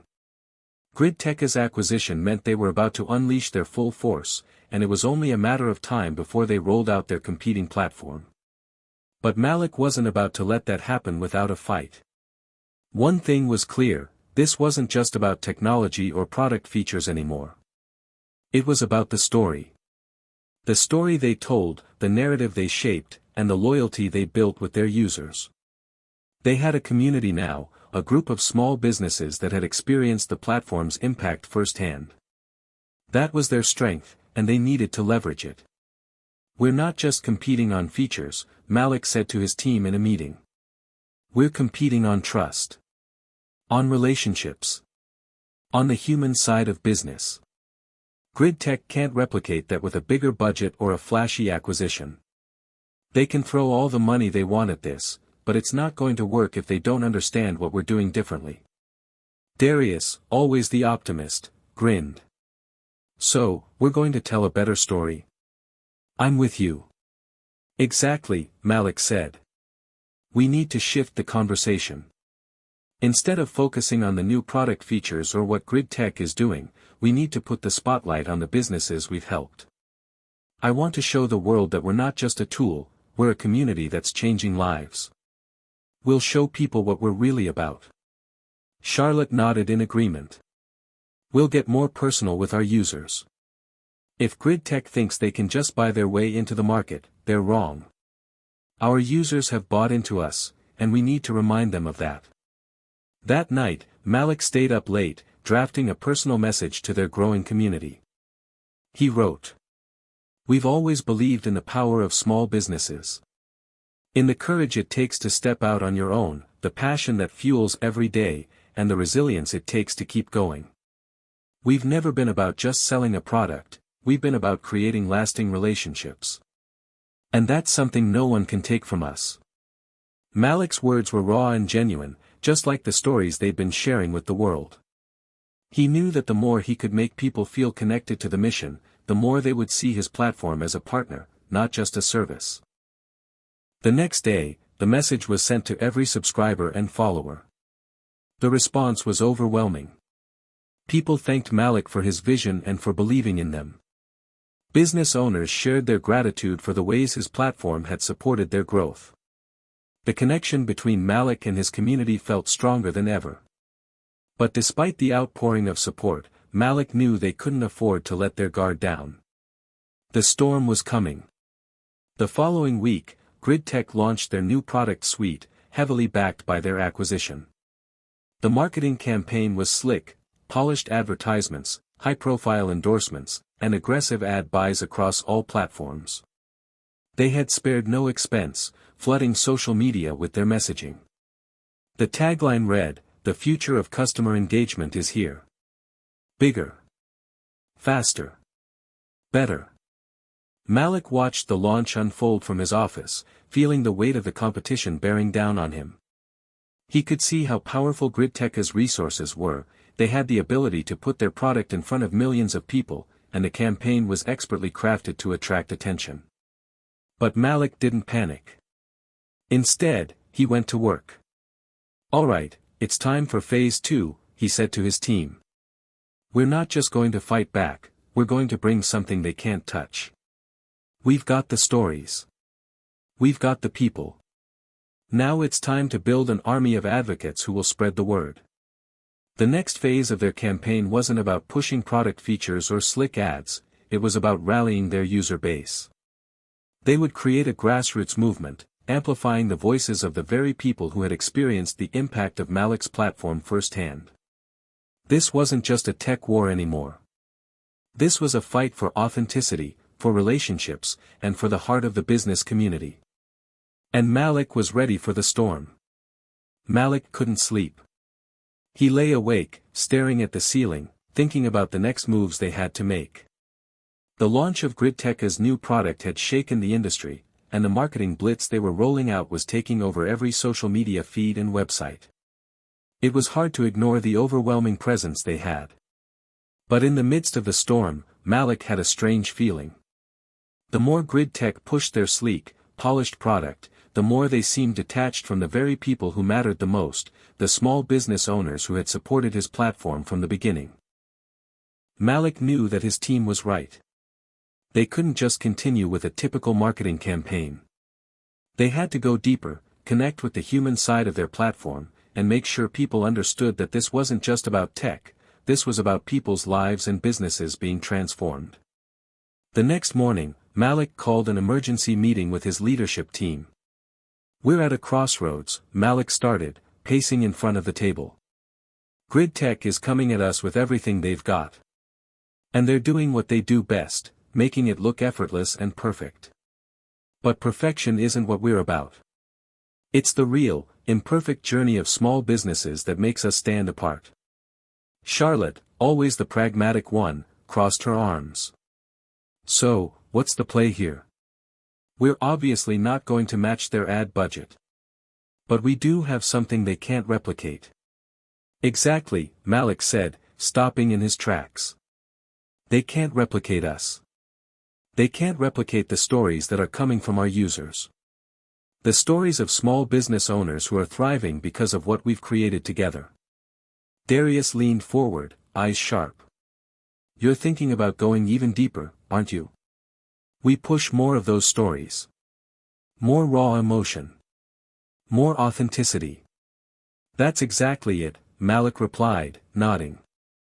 "We're going to create a movement of real people, real businesses, coming together to fight back against the corporate giants who don't care about the little guy."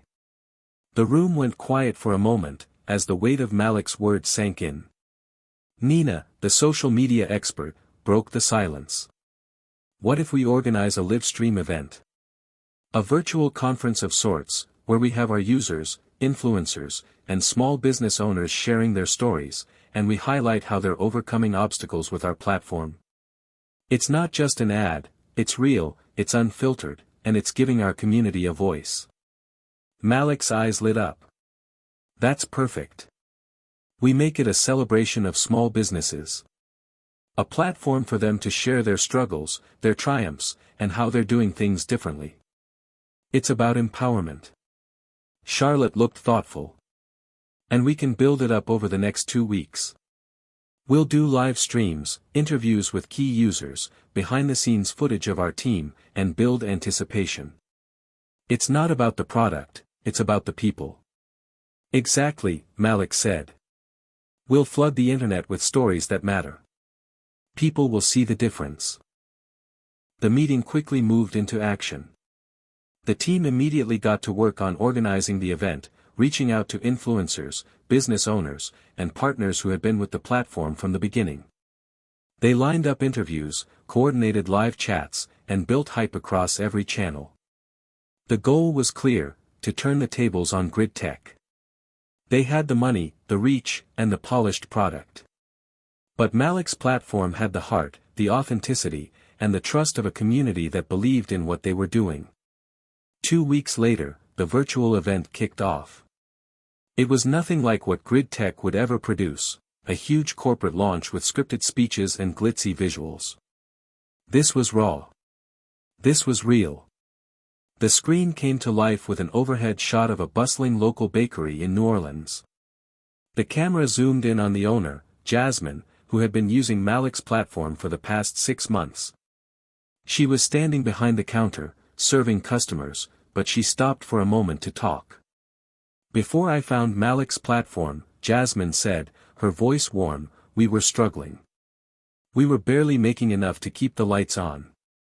But since we started using their tools to engage with our customers online, we've been able to grow our business, even through a pandemic.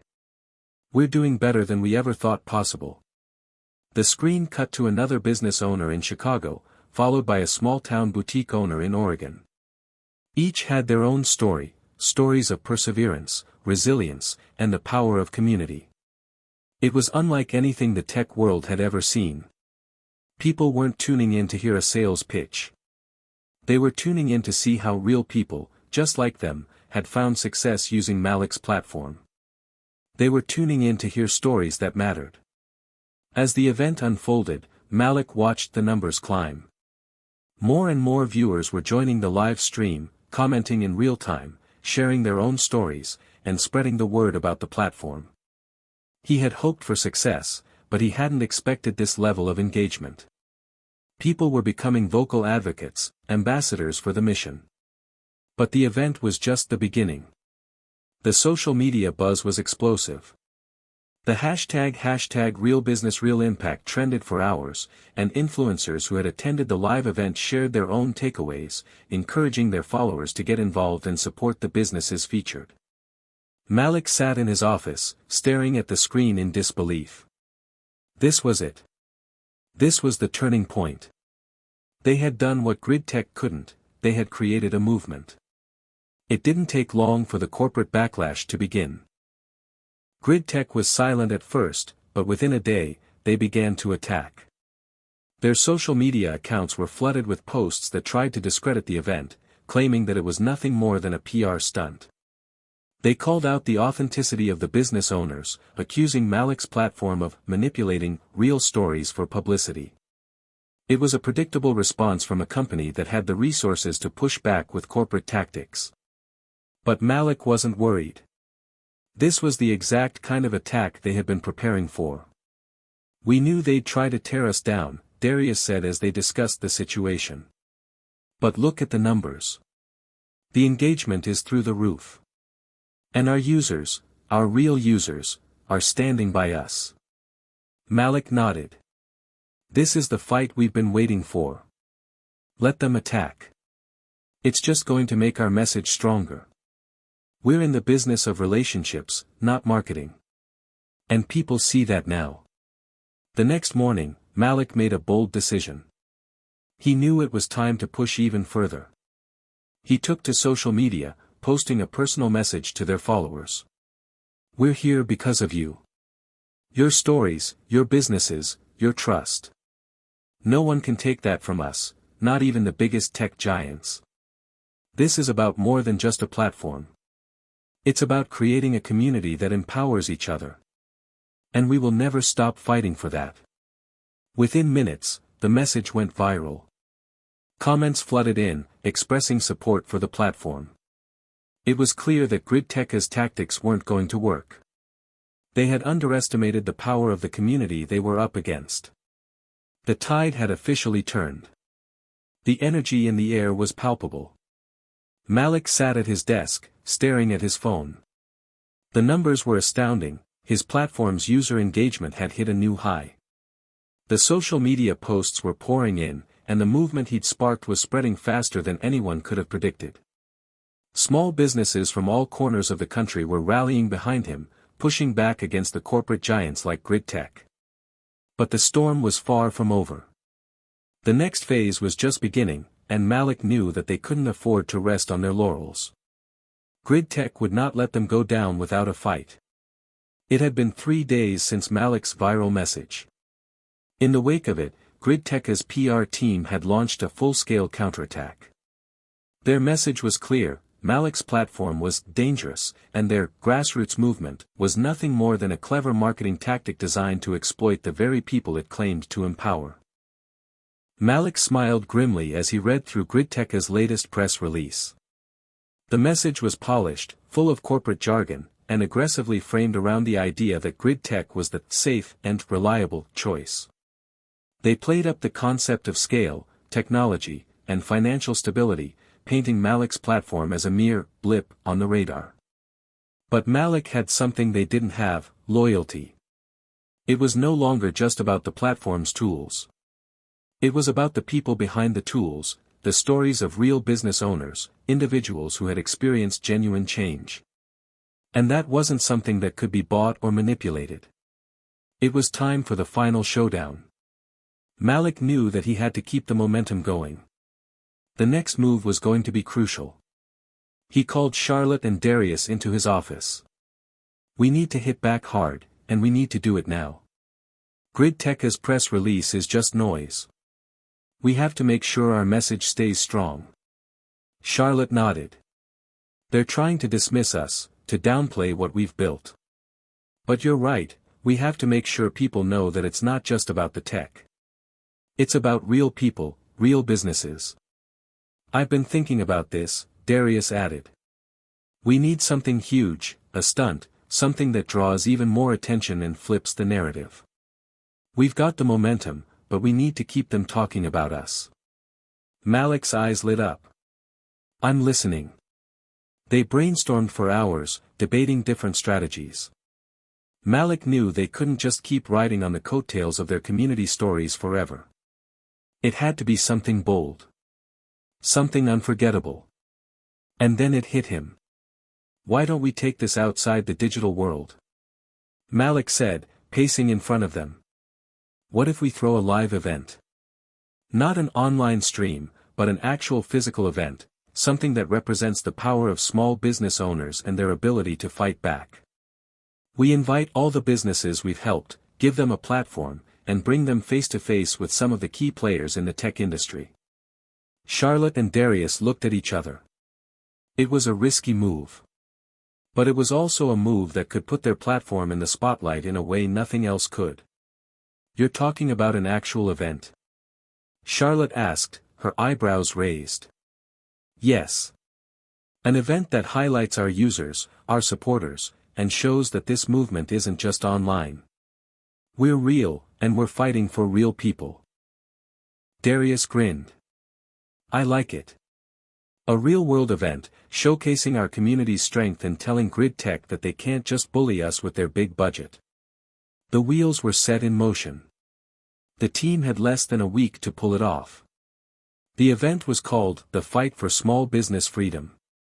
It was set to take place in a downtown conference center, a space large enough to accommodate hundreds of small business owners, press, influencers, and supporters. Malik wanted to make a statement. This wasn't just a fight for a product, this was a movement to reclaim the heart of business in America.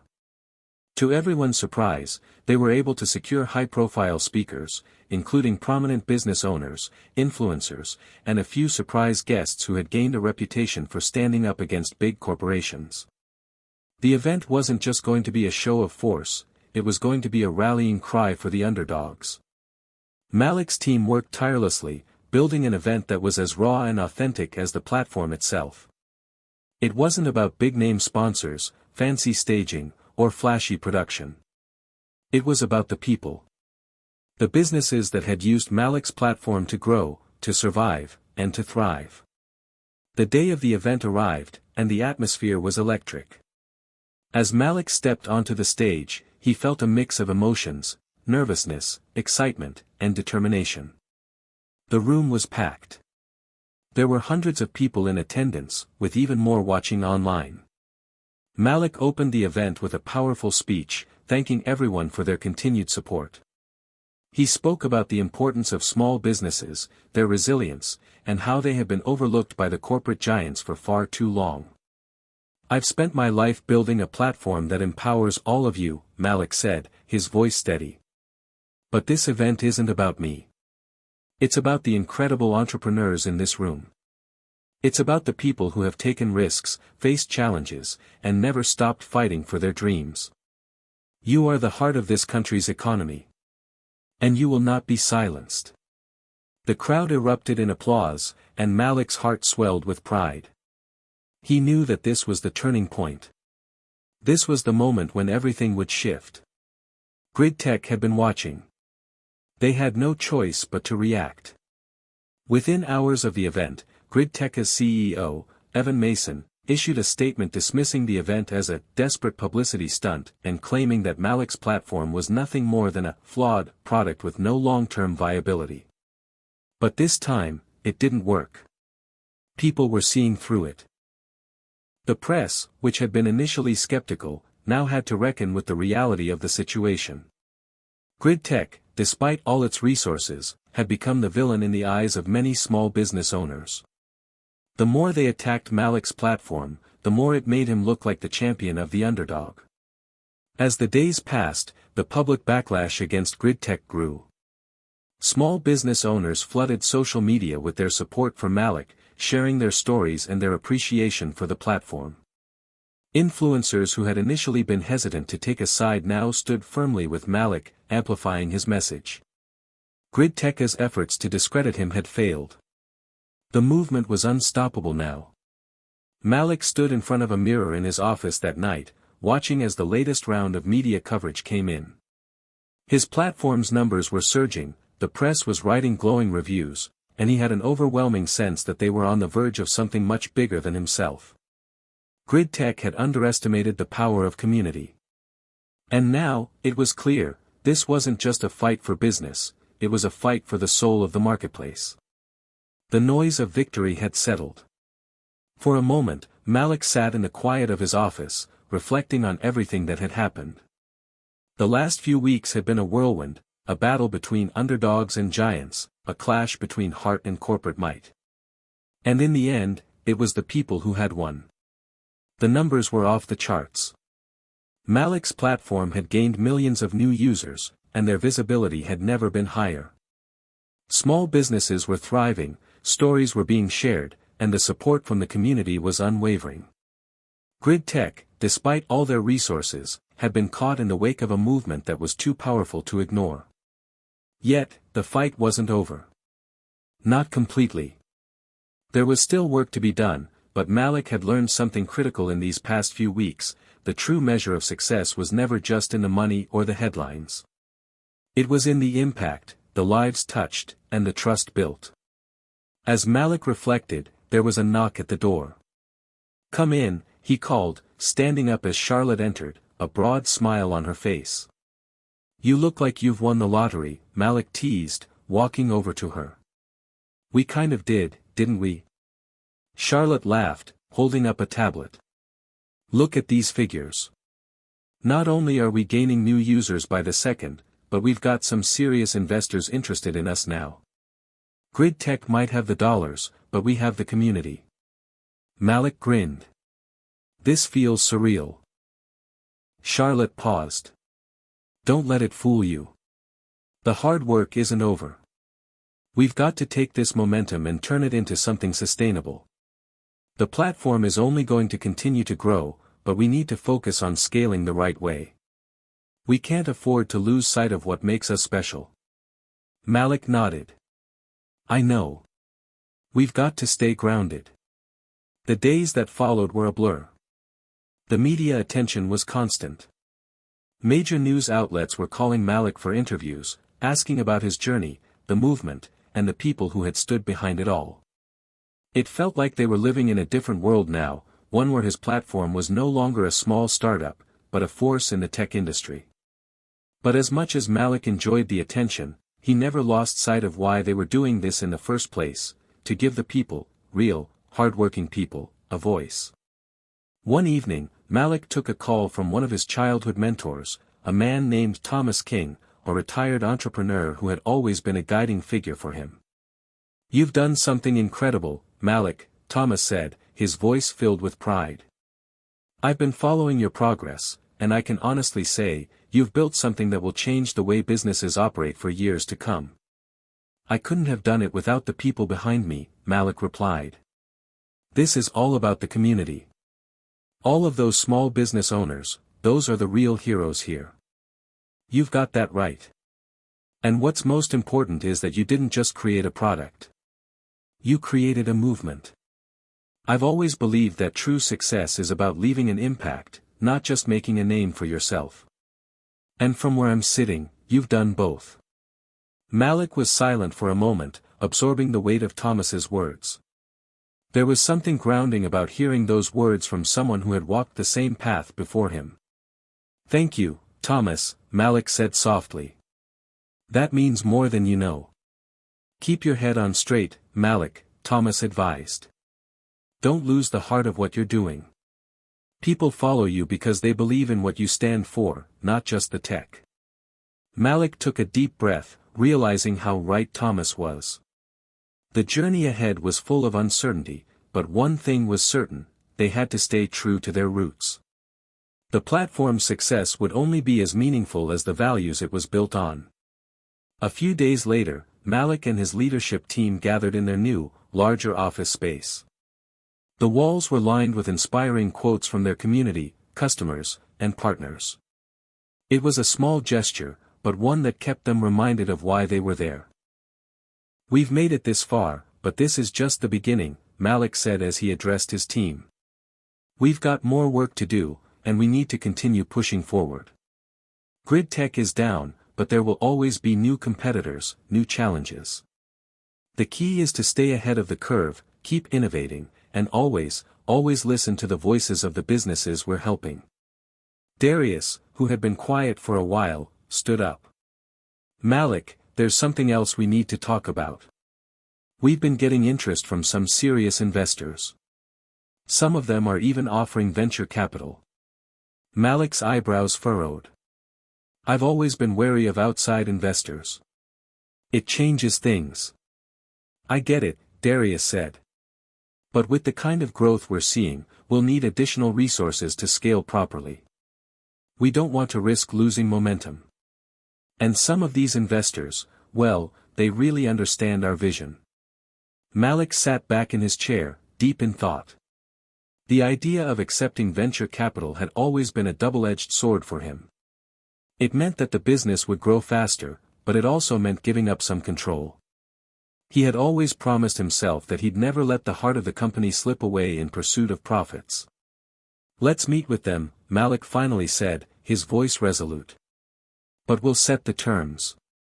We will only partner with those who understand the core of what we're doing, who see the long-term vision, not just the quick return."